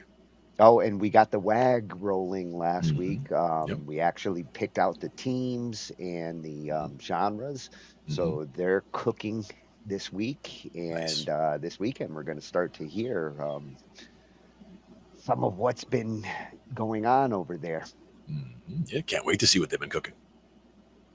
So let's see what we're going to be looking at tonight. Go to the IT cave. and There it is. and I did start with videos that I feel could help some of them right now as they're getting used to their collaborators and trying to put together a song in 7 days. That's a challenge. Oh, for sure. So I wanted to start with a little songwriting talk and something a little more open-ended on the songwriting advice, not necessarily like technical stuff and like you got to do the ABABBA format or anything Right. like that. More of general good approach to writing a good song. Sure. And sometimes, So like you said, sometimes it is structure, but sometimes it is arrangement. Sometimes it's thinning things out and adding instruments or voices, all different things. yeah, this one, the reason why I picked this one is because in the past I've mentioned like the campfire approach to some of the great songs out there, and being able to take that song and just go with an acoustic around the fire and sing it is kind of a good litmus test of a good song. Yep. And when I saw this, I was like, oh, finally, someone's talking about like my litmus test and how to write songs. A freshy channel with a title that grabbed me right away. Yeah. And that's one that's, a subject that has interested me also. Like to work on singing and playing at the same time. Certain songs make that easier and just, lend themselves, as you said, to being played and sung at the same time. And when you think like that campfire approach, it you get the people around the fire singing along with you, and that's when you know you've got a great song because everybody knows the words and everybody's happy to sing it together. Try some Bye Bye Miss American Pie. Yeah. Well, that's a pretty tough one for the guitar. But getting everyone singing though is the was the part. Yeah, well, that's a piece of cake for me. There you go. So we're going to start with that to see the campfire test. And this is such an awesome conversation. Songtown. So again, we've been to this channel in the past. That's why it popped up and it hit me right away. Like this is definitely the other songwriting video I'd like to discuss tonight because um, the 6 questions that they go through to determine whether you really have a song or not. I do that whenever there's an artist who comes in and is like, "Hey, I've got a song," Sure. and I go through a lot of these questions to determine, well, do you really have a song? Yep, because you certainly have nuggets of a song. You certainly have song ideas. There's certainly, or I have a progression I like. I have a melody I like. There's certain ingredients, but yes, there are certain questions people should ask to narrow down whether this is a song or whether this is just a song fragment. Yeah, whether this analyzes the song and the intentions behind the artist with the song in a really logical way. Nice. So then we're going to shift into our gear stuff because this one, as I was going through like our suggested videos and they throw these little gear ones in everywhere's on our wall, and I saw it like the thumbnail, and I'm like, what? This is something for the drums because it looks like just a lighting effect that like, hey, my drums have lights, but it is so much more. And when you can incorporate some good MIDI triggers into your acoustic set, Sure. I was like, wow, this was really a unique drum edition that I can see drummers all over the place being like, I gotta have one of those. Yeah, nice. It's called the Drum Beam. And it's going to be coming from Art of Drumming, another channel that, like, we've had a couple of drum nights, and I'm glad that we're getting suggestions from this channel now. Exactly. And as you said, sometimes it'll be gear stuff, sometimes it'll be technique stuff. There'll be different types of things that come up in the feed, but always good stuff. When I see gear like that, that makes me want to buy something, and I'm not even a drummer. I'm like, somebody built something right there. Yep, exactly. And the other one that I was seeing pop up a lot of different channels mentioning it. It's kind of like that little pocket gadget we looked at a couple weeks back, where you can almost tell this thing's going to be popular just by the amount of like videos that start popping up on our wall suggesting like, tried this and you'll be blown away.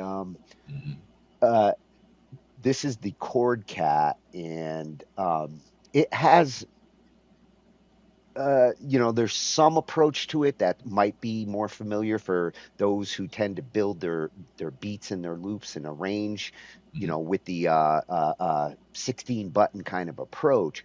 Right. But it brings some interesting, unique approaches to chord arrangement, rhythm arrangement, and all that, and seems to be really easy to pick up. It almost looks like a Musicians, lighting controller, like bump buttons, like to hit different colors and all that. Yeah. yeah, and I bet you it's totally programmable so that you could control lights with it because Yeah. it is well designed. Nice. I like it. Yeah, that one's going to be coming from Alpha Theta Pioneer DJ USA. I think they're the ones behind it. Coming straight from the horse's mouth. Very cool. And this one I thought was a great compliment to this interesting gear and these new toys that we're seeing. Ben Jordan talks about audio gear that tends to not be discussed and thought about, but are kind of essential things in the studio. And for me, I was thinking like back to the 90s and the analog stuff, the patch bays and things that we took for granted. You needed them, but you never really like talked about the importance of a good patch bay. Sure. He takes it to the modern level with stuff that I don't necessarily have in my studio, but I want. What he's got there is a MIDI patch bay like nothing I've ever seen. And I wish I had one of these back in the 90s when I had racks and racks of synths. Sure. It would have solved so many things. Hmm. It's kind of like when we were back in the, back in the server rooms, you would have, something where you can use a KVM switch where you can have one keyboard and monitor and mouse and be able to control everything in the rack just by, hitting a couple buttons and go, boom, that server, boom, that server, like work your way right Yeah. down. Well, with this, not only can you do all the MIDI routing that you've ever imagined, but it's got built-in filtering and USB routing and just like an all-in-one essential. Like now that I know it exists, I need to get one. Nice. And is that like modular in terms of the sizes, or is it like you get the size that you need for however many things? They do have a couple of different ones, but the one he's gonna show is The like, monster. yeah. Nice. And we've been to the Dr. Bob, the musical surgery in the past on some of our mixing nights, and I love his channel. I love his approach to describing mixing because to me sometimes it does feel like surgery as well. Yep. And the way he describes his techniques and things, you start to realize it is like doctoring when you're in this phase of your song making. Right. And why this one caught me is there are these times where you're trying to mix something that you don't necessarily hear, but you know it's there, and recognizing these situations and these things. He does a great job of explaining that and how you can recognize when you're in that kind of situation. Right. And there's as much art as there is science, and that's where you got to draw that line when it comes to mixing, when it comes to music, when it comes to these things in general, all these creative endeavors. There's the science aspect, and then there's the art aspect, and it's how you ride that line.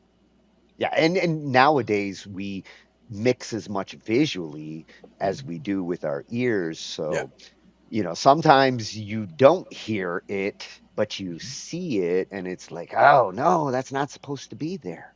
Yeah, and that's where some people just they've blown out certain ranges of their hearing where they don't necessarily hear that high pitched squeal that somebody else might hear, and it could also be age, where younger people can hear things. Andrew Hong has that situation where like his hearing has gotten all tweaked out at times, and he still doesn't know exactly, like he's not hearing things, certain tones and frequencies that he's supposed to. Right. And as you said, mixing visually, like you can see the real-time analysis on a channel. Like if there's a vocal coming in, for example, I can see where the energy in the signal is. Like if it's at a low voice, is it a high voice? I can see where the peak is. I can see where most of it is. And you can mix some or EQ some of that, visually, just knowing how much energy is coming in, even if you can't hear in that range. So there are certain things you can do that way, but is it muddy or is it clear? That might be something that you won't be able to tell just by looking at it or just by EQing. Yeah, and he does get into like things like the mud and where it can kick in and how you can avoid it. And even a room hum, things like that, or high-pitched squeals. There's all kinds of different things that can happen when you're trying to, look at certain recordings, and different ways to deal with them for sure. There's different ways that are more effective. You can use compressors, you can use gates. There's all kinds of things, but each has an appropriate use. And I almost threw one more video in. It was going to run a little too long, but I had one that had all the different studio effects that the general, and that one got into exactly what you're saying there. Like, this effect is for this, and this effect is for that. And some of them can be used for multiple things, but they're better used in certain situations. Like there's a best case use for where to use the EQ versus where to use a gate, for example. Yeah, and the real premise of it was the essential ones that the studio needs: the compressors, the EQs, the gates, and the limiters. All things that like you don't necessarily use as much or all the time, but every one of those tends to be part of a process. They all have a place. Yeah. Mm-hmm. Hmm. Yes, Ba-da-bum, indeed. bum, bum, ba-da. Once again on a Thursday. Yeah, I got to get that shh motion that Ange got. Got to be ready for it. Yep. Yeah, she got it down. She does. She does. Well practiced. So how's everything going today? Good. We're about to cover something that for like the last couple of weeks I have seen creep back in. Something that I get asked about like constantly all the time, Mm-hmm. but in the last couple of weeks it has almost been a constant every night because with all these waggers, a Mm-hmm. lot of them have been upgrading their gear, you know, Right.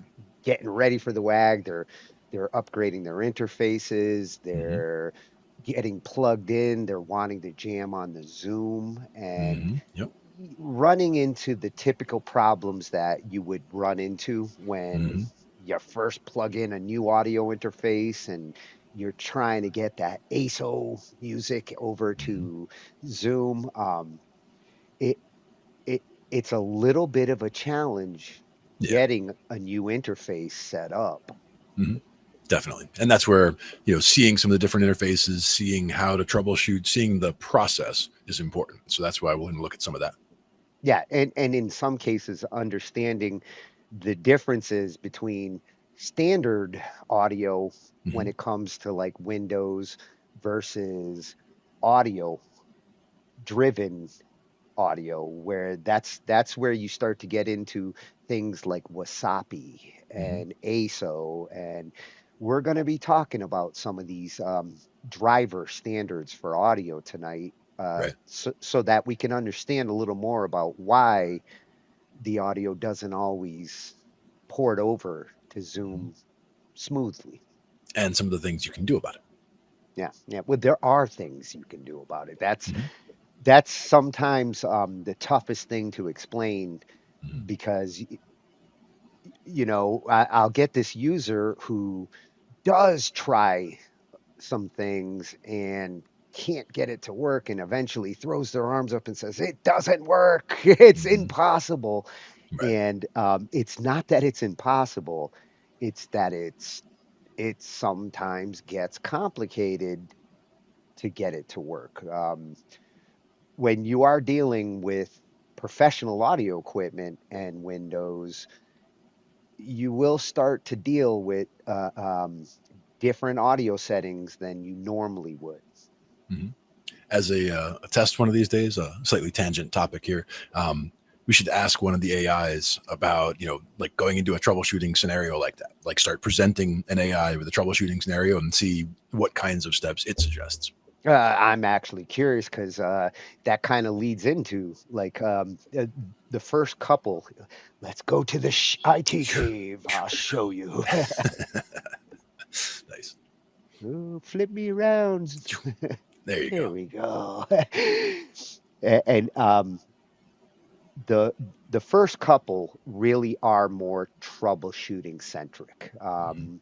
The very first one is going to be coming from Audio University channel we have gotten Mm-hmm. very familiar with when we need to explain certain things. Mm-hmm. Yep. He's a good go-to guy, great explanation, straightforward. Mm-hmm. And to start, we're just going to take a quick look at audio interface setup for beginners. Like, and I like his because he's using a Focusrite and Mm-hmm. a very common one, Right. something that a lot of these guys that have been upgrading are also using. Sure. So it's very relevant to their interfaces and what they're doing. Mm-hmm. And he just covers like the basic things that you need to do to get the interface up and running. Okay. Very And cool. then we're going to have some freshy channels because this is kind of a new topic for us. So some of these channels are new. And the Tech Baka. Mm-hmm. Uh, Right.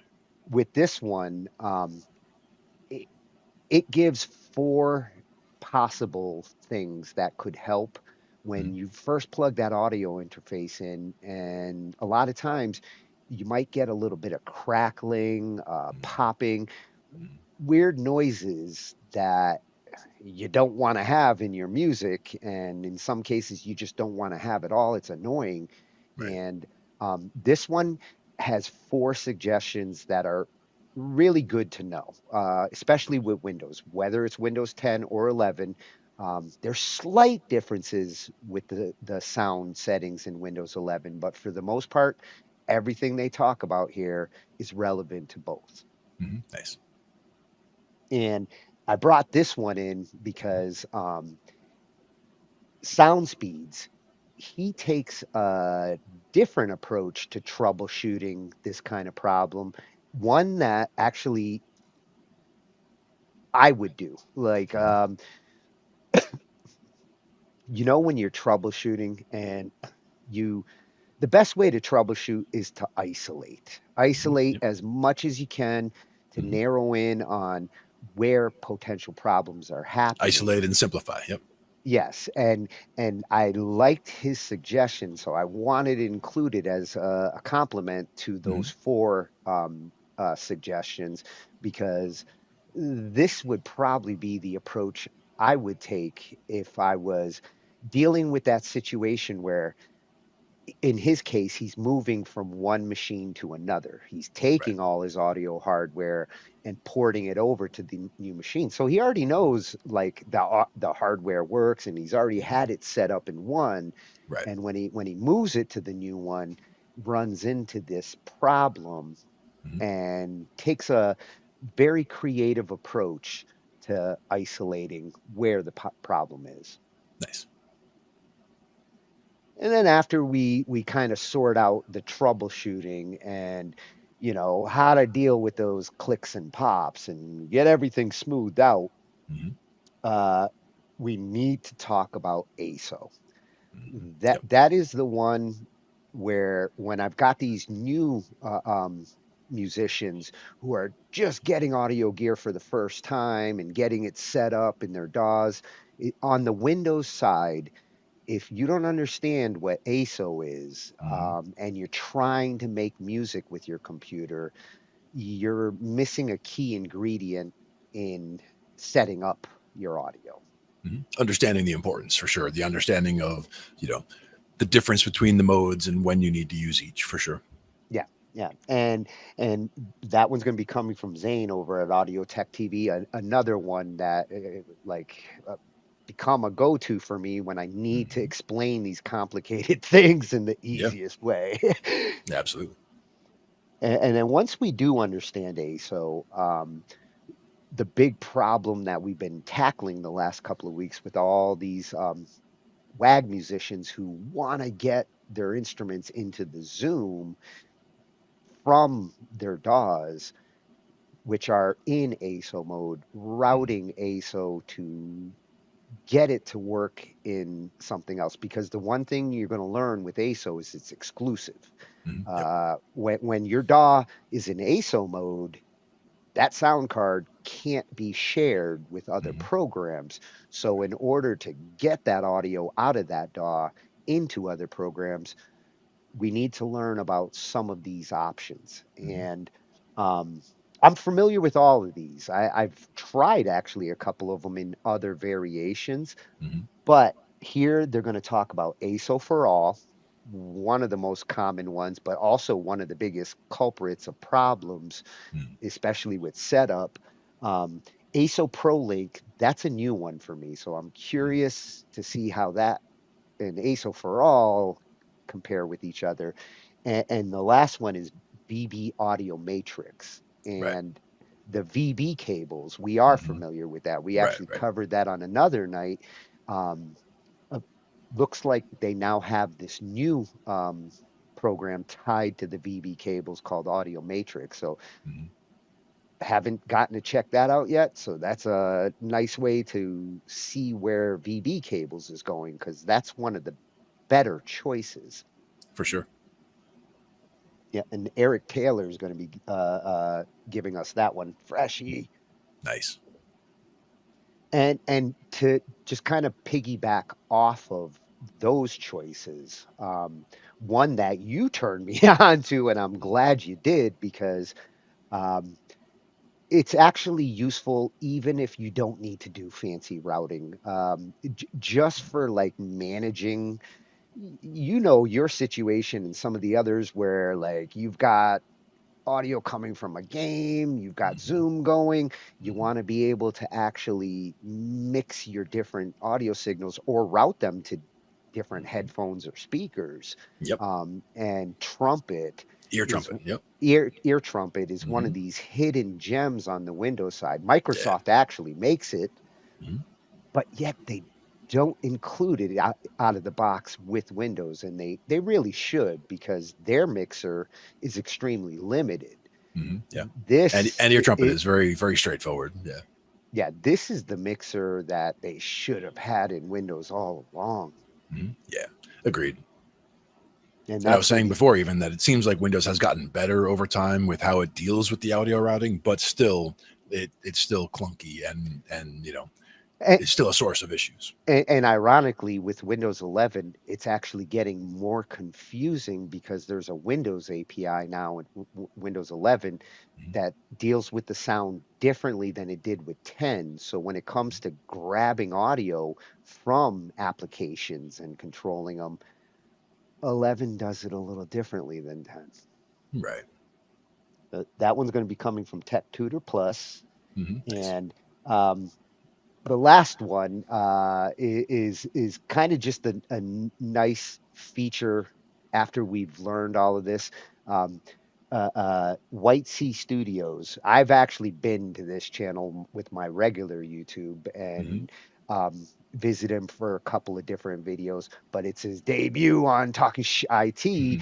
Nice. And I think this is a nice complement to all of it. Uh, it, he's going to talk about the DAW and the idea that like DAWs can sound different, Right. even if doing the same thing Hmm. using the same tracks. And it kind of started with a discussion that he was watching where the guy was like, Pro Tools is leaps and bounds better than Logic Hmm. and sounds so much better. Right. And it got him thinking, like it would me, like, what do you Does it? mean? Pro Tools sounds better than Logic. If I'm playing the same things on Yep. both, they should not sound any different. Right. What makes a DAW sound different is the user, and he goes in it with the same curiosity I have. Hmm. Like, is there really a difference? And Hmm. he's going to test it to see if different DAWs actually do sound different with apples and apples. And for me, that's the question: is if it's apples and apples, but if you do the difference of you're using each DAW's built-in channel strip, for example. So the reverb you're using and different aspects of the sound, the EQ. You might not be using the exact same VST in each DAW, but you're using the built-in what they have and seeing how the differences are there, or the built-in mastering, things like that. Like using some aspects of the DAW to see how they affect the overall output sound. Yeah, what I'm curious is at its simplest in his test, Hmm. if we're talking stems Hmm. and Yep. no effects being done on either side of the DAWs, these are Right. just raw stems, there should be no difference Hmm. there. Once Hmm. you start implementing mixing where you're utilizing different plugins because different DAWs might have different EQs and approaches, Sure. there's a potential for some differences. But if you were to use the same plugins, Hmm. same settings on both, Right. it, is there and should there be a difference? Right. And that's, again, the question to me also comes down to, are both DAWs set to the exact same output settings?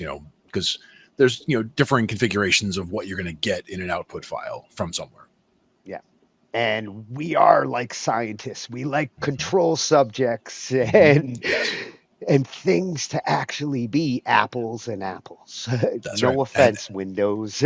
starting simple, starting at the simplest test and then building the test from there and saying, okay, like we saw that this is the same, so now let's build up from there to one level and see, what's next. Yeah, yeah. So he's going to be doing that kind of testing, which I feel is a nice complement to the troubleshooting Mhm. tests that we're going to talk about in the beginning here. Very good. IT, IT, IT. Every Thursday night, just like that. Oh, and it's going to be highly educational tonight. Yes. I think we're going to synthesize some good stuff tonight. Yes, I'm surprised we've never covered this before because it's one Mhm. of my favorite topics next to piano night. Mhm. That's right. And we're going to get to sheet music night one day too. Yeah, and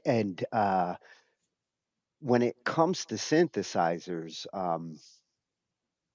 there's a couple of different kinds. So I really did want to cover this. I've been building up towards it, throughout the year, Mhm. and I love that I didn't have to really hunt for what I Yeah. was looking for tonight. This is one of those topics where you go down the YouTube, and we now have some freshy channels that are Mhm. synth driven, which is awesome. Yeah. We're going to look at a little bit of gear. We're going to Mhm. learn about what a synthesizer really is, the history of it. And I feel this is one of the most important modern instruments. Mhm. You know, One of the most it- versatile for sure. yeah, because like you look at the history of instruments, and most of them, the sound they make and what they do, it's based on physical design and, you know, how the instrument is built. The synthesizer is an interesting one because it's not a physical thing per se, although there is some physical aspects to it. Mhm. The way that it actually constructs sound, it does have some physical characteristics, but Mhm. it's capable of sounding like practically anything.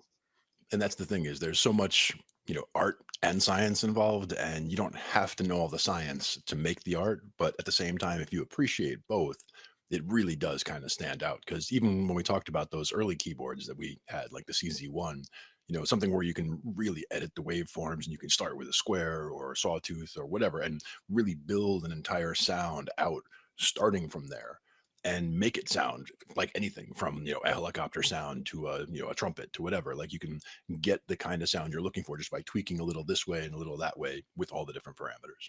Yeah, yeah. What I like about it is it actually can involve programming. Mhm. You can sculpt and shape your sound in a way that like a programmer would with an Mhm. instrument. Yep. And it makes it very predictable output. Like when I do things just like this, these are the results that I get, and you can redo it very easily, time and time again. Yeah, and I do feel like it changed the landscape of music when it came into the picture. We really started to see music evolve. You couldn't have Pink Floyd Yeah. without the synthesizer. Yeah. And I mean, even in the early days, the prepared piano, I mean, they had all kinds of things that, made them, whether it was experimental or cutting edge or whatever you want to call it, but something, let's say outside the box, right? I mean, they definitely had some stuff going on there where synthesizers were definitely key. Yeah, and what I found interesting as I was hunting for this, its history actually goes further back than I thought. Like we're gonna see in our we'll go to the IT cave and we'll see what we're talking about here. There it is. And what we're gonna start with is the history of synthesizers because I really was curious as to where did it begin. And Andy Whitmore Mhm. did a fantastic job. Again, I didn't have shortages of videos that I wanted to go to for this, Mhm. but this one has a nice complete history to it, and it's not. an hour long. So Yeah. um, he's going to cover the complete history of synthesizers, how synths change music forever. Completely agree there. Nice. And then we're going to take a quick look at the differences between a synthesizer and a sampler. And, I think a lot of people um, sometimes associate the two together, Mhm.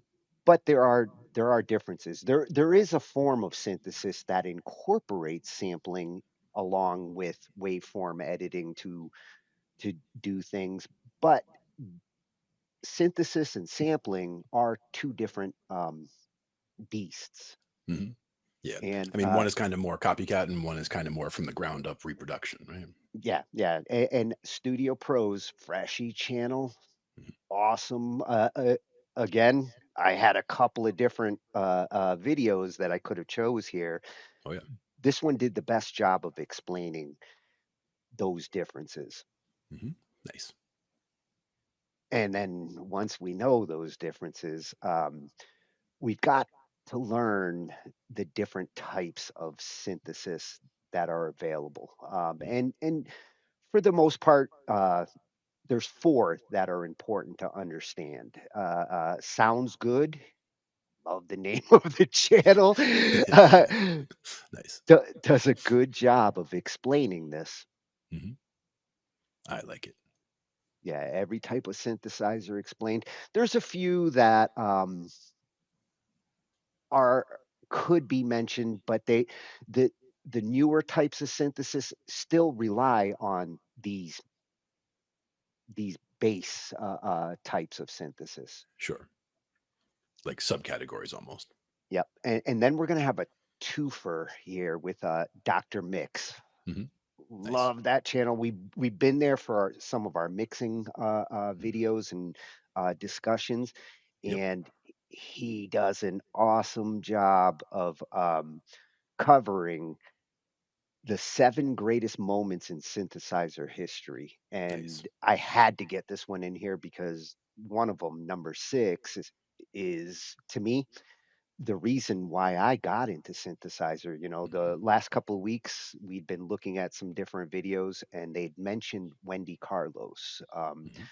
And she created an album called Switched on Bach using the Moog synthesizer, Sure. which when I was a kid, when I heard Bach on synthesizer, I was like, I want to Mhm. do this. Oh, yeah. And that's just one of 7 critical moments where synthesizers really changed the music world. Mhm. Nice. And then also from Dr. Mix, he's the synthesizer guru, and Mhm. he's going to show us the top 7 synthesizers that change music forever. And I had to include this one along with his other one because Yep. he mentions a couple of them that I had Mhm. and a couple of them that I wanted. Yep. I was gonna ask you how many were in each of those categories. Well, there's 2 that I had, and Mhm. I would Nice. have taken any one of them. Yeah, for sure. Yeah, and then to finish things off tonight, what better way than Sanjay C, Mhm. awesome reviewer on YouTube. We brought his videos in on a couple of nights to show different gear because his reviews are fantastic. Mhm. And he goes to the Synth Expo in Brooklyn this Nice. year to show some of the toys, the new toys that he found at the expo. Mhm. And it's a perfect way if you can't go to that expo yourself, like me. Mhm. His eyes and ears on this gear is phenomenal. And A there's some really cool stuff that he looks at. and knowing what questions to ask and what stuff to point out, that's also important for sure. Yeah, yeah, yeah, yeah. You couldn't ask for a better person to go through a synth expo like this, and you'll see the companies that he goes and checks out. These are some of the biggest names in synthesizers going back decades. Nice. A nice solid group of stuff to go through today. Good Yeah. channels. Yeah, I get to go to the Synth Expo and I don't have to get on a plane. That's a bonus. I mean, for me, it's not that far to Brooklyn, but still.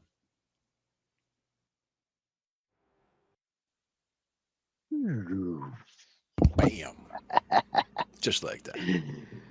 We're gonna have fun tonight. We got a full list of some interesting stuff that I know is right up your alley. Oh yeah, I love some video games. That's for sure.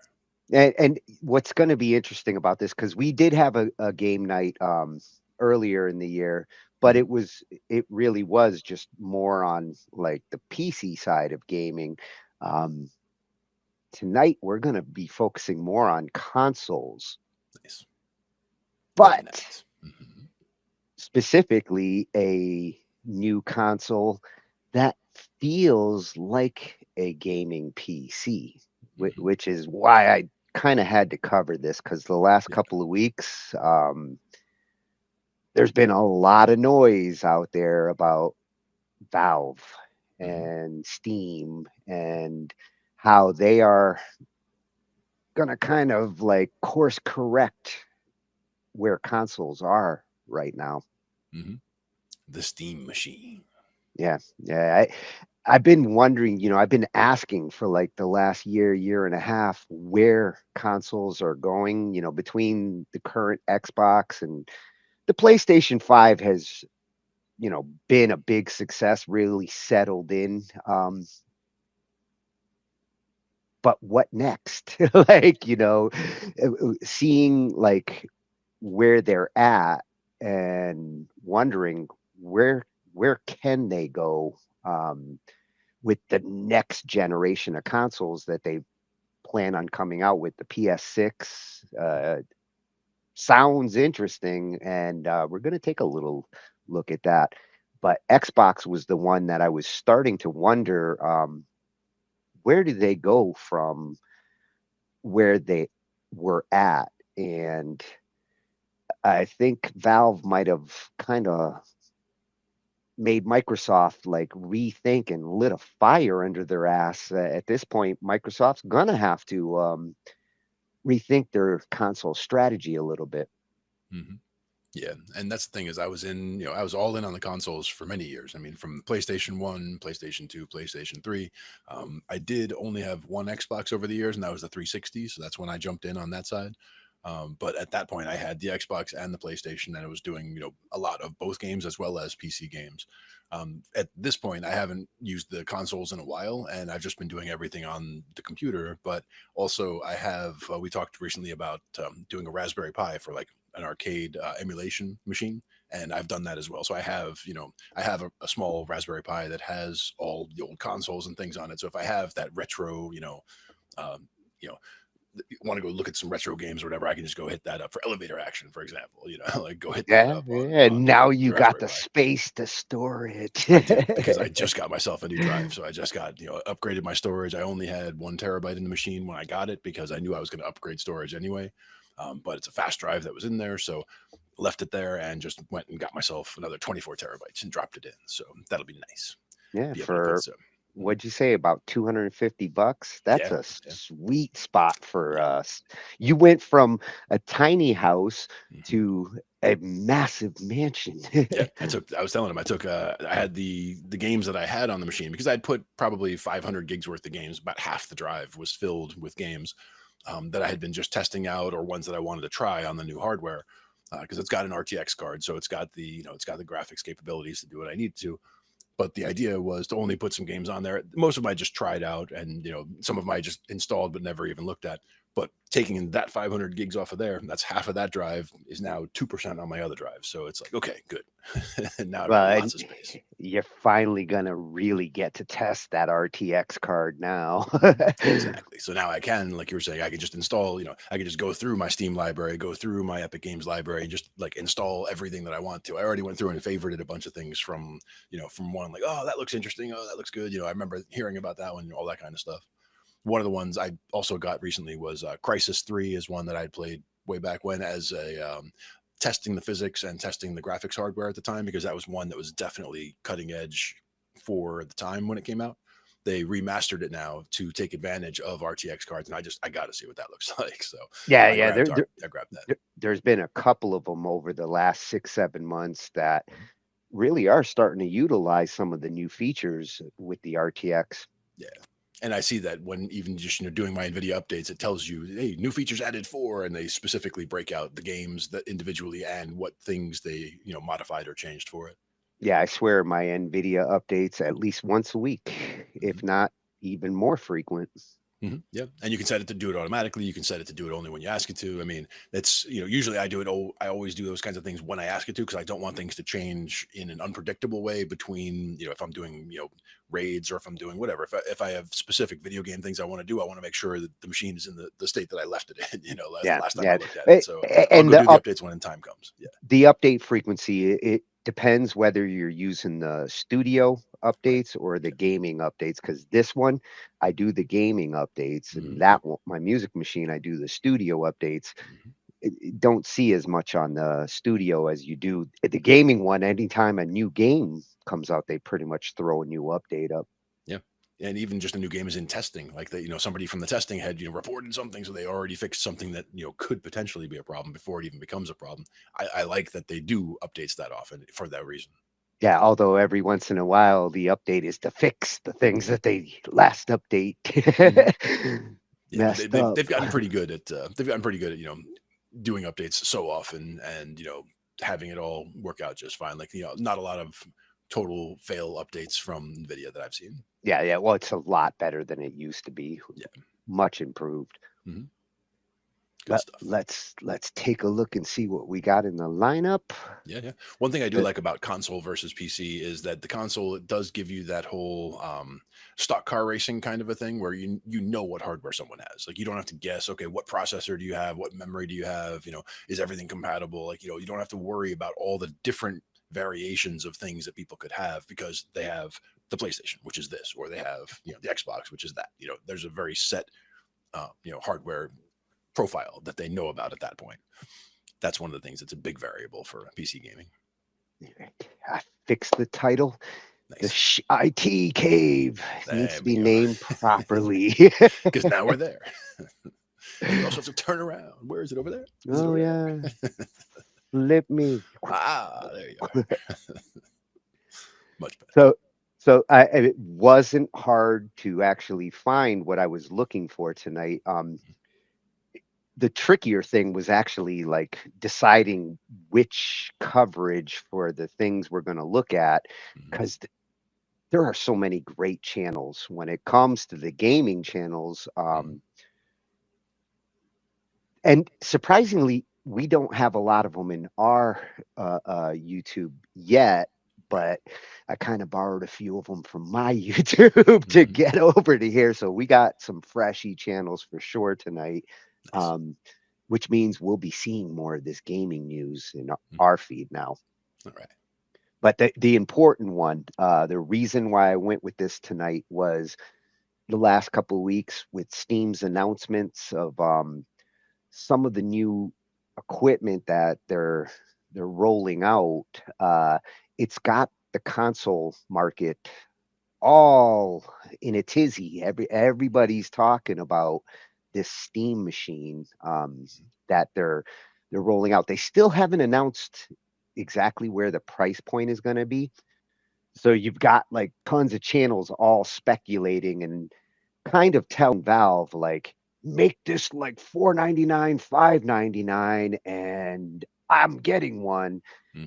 Make it $9.99, and a lot of them are like, nope. You're gonna have a tough time competing with a cheaper PlayStation 6, which I hope Valve is listening there.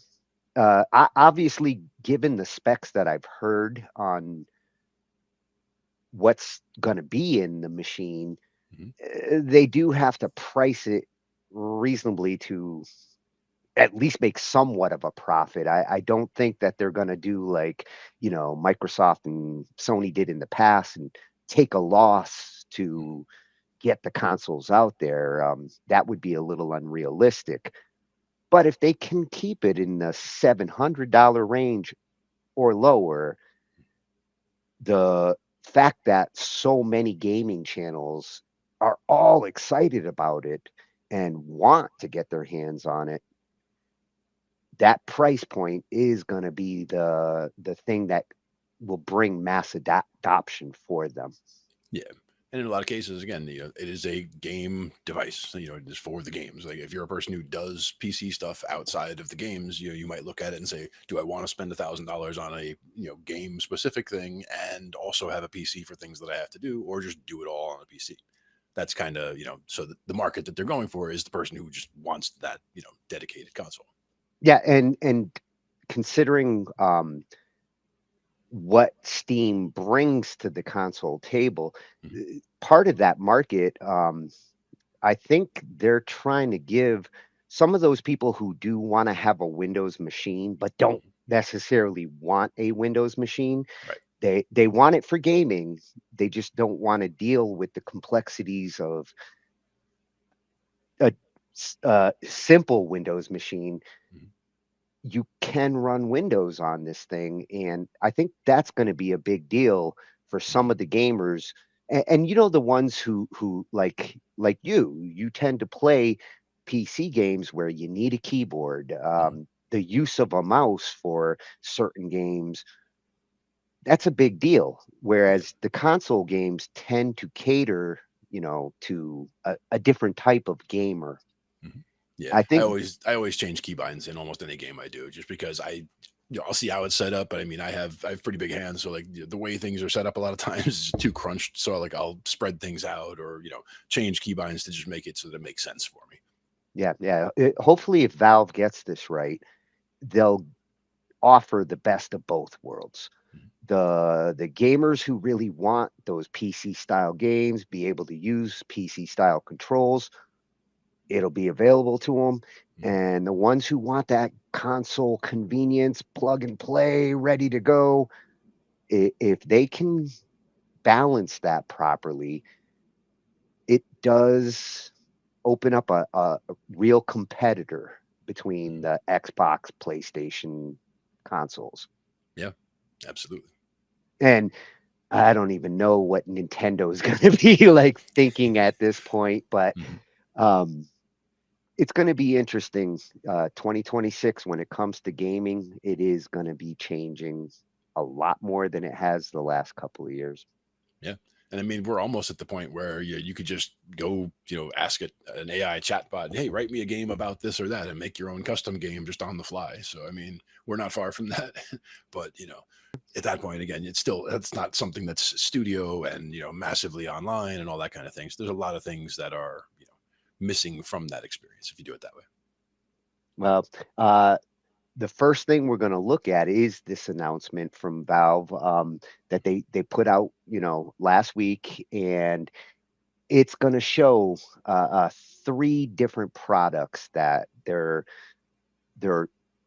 working on to get into this market. One of the focus is the controller itself, the Steam machine, which kind of takes that the other Steam, the portable one that they were pushing for the last couple of years. This is the next evolution of that, and they're getting into VR, which I think is really cool. This is a good company to compete with, Meta and the other VR companies out there. Yeah. So we're going to look at that announcement so we can get familiar with what they're planning to roll out. And then we're going to look a little bit at uh, um, the other consoles and how they're dealing with this announcement. And Sam Time, I like this channel. He gives a funny kind of interpretation of, like, I bet you this is what happened at Microsoft when when they saw this announcement of this new competitor, and it's really funny and really relevant to what Microsoft's going to have to be thinking about as they get ready to roll out their next Xbox, which, from what I'm hearing, January 1st is their announcement. Nice. Right around the And corner.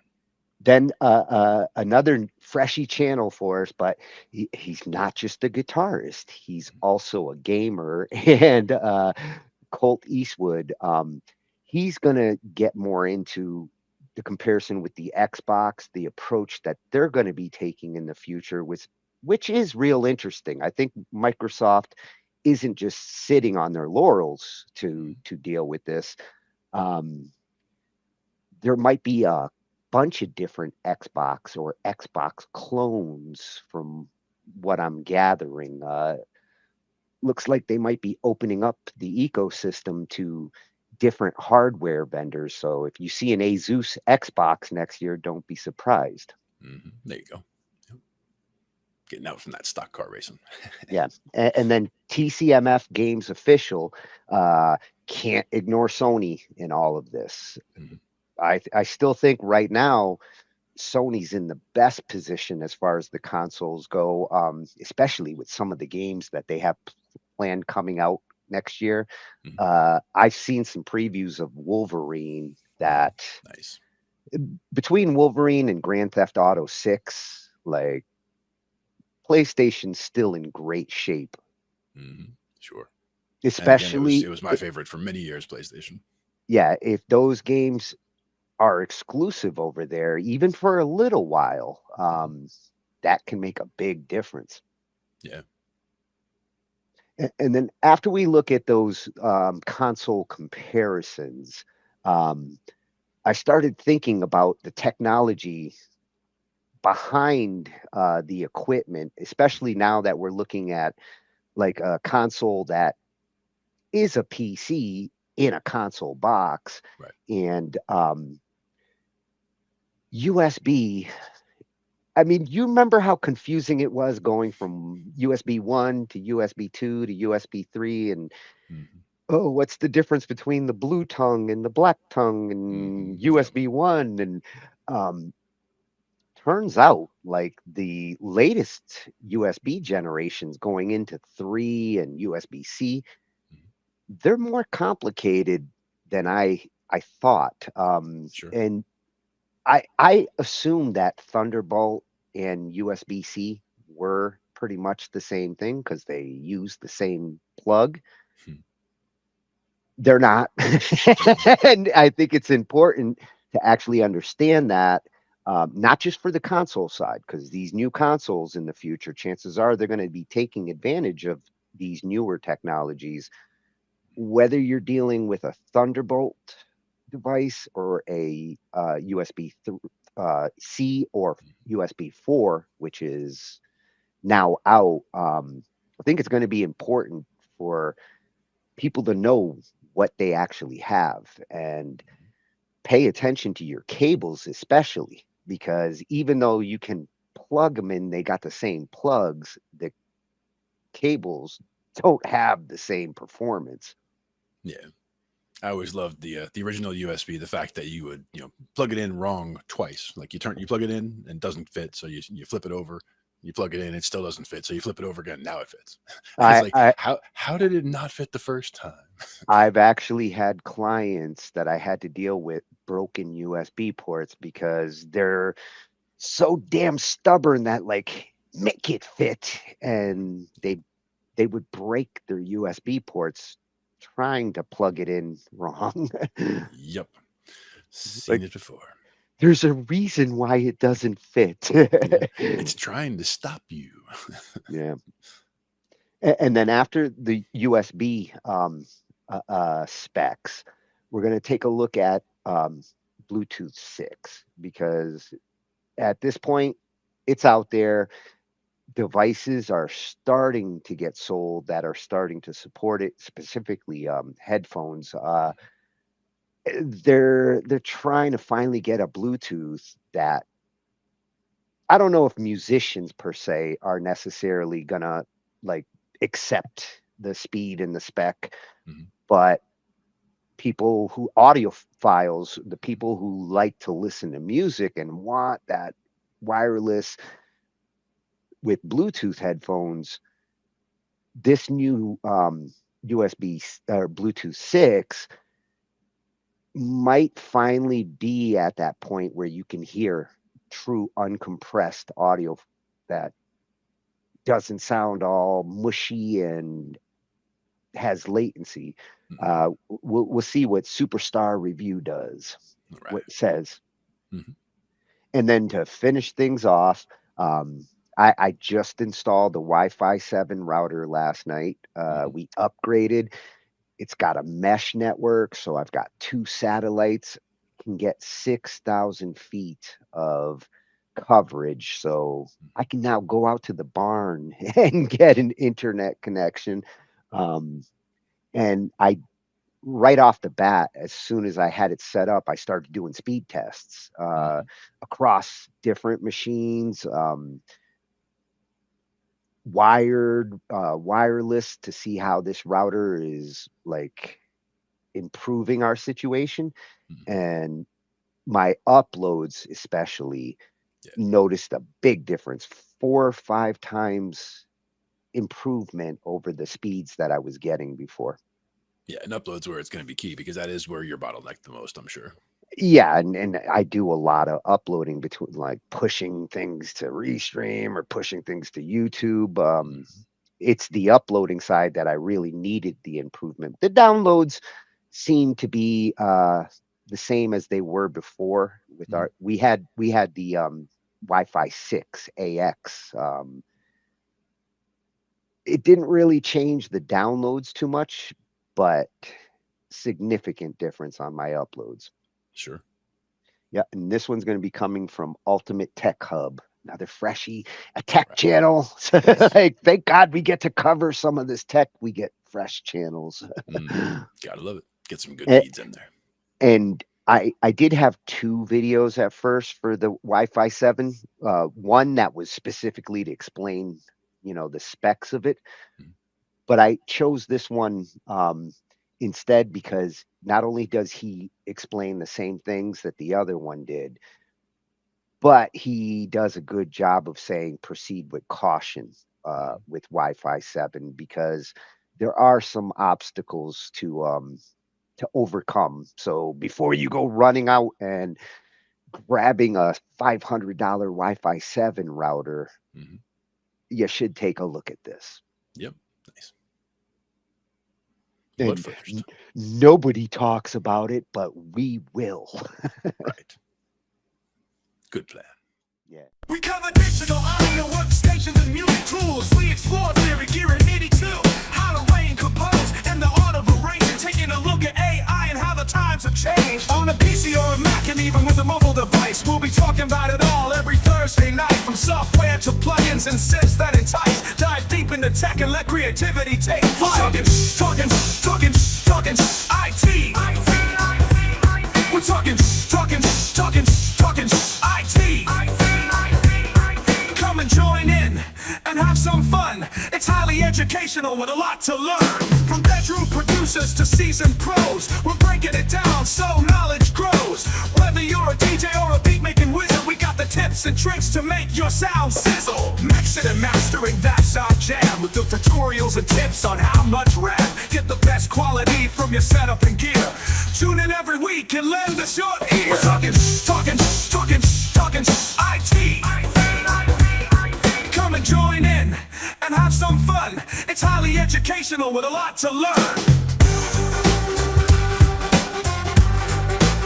We're talking IT. We're talking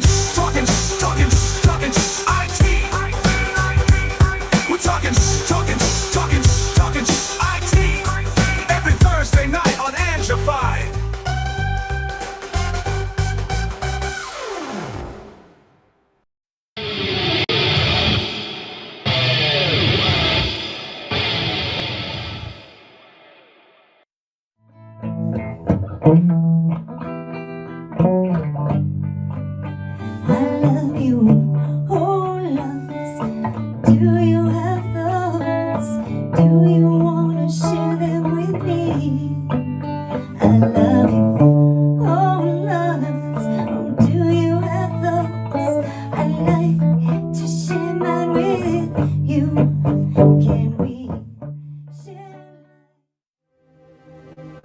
Are you gonna spread love? love or hate? Are you gonna spread love or hate? Are you gonna spread love or hate?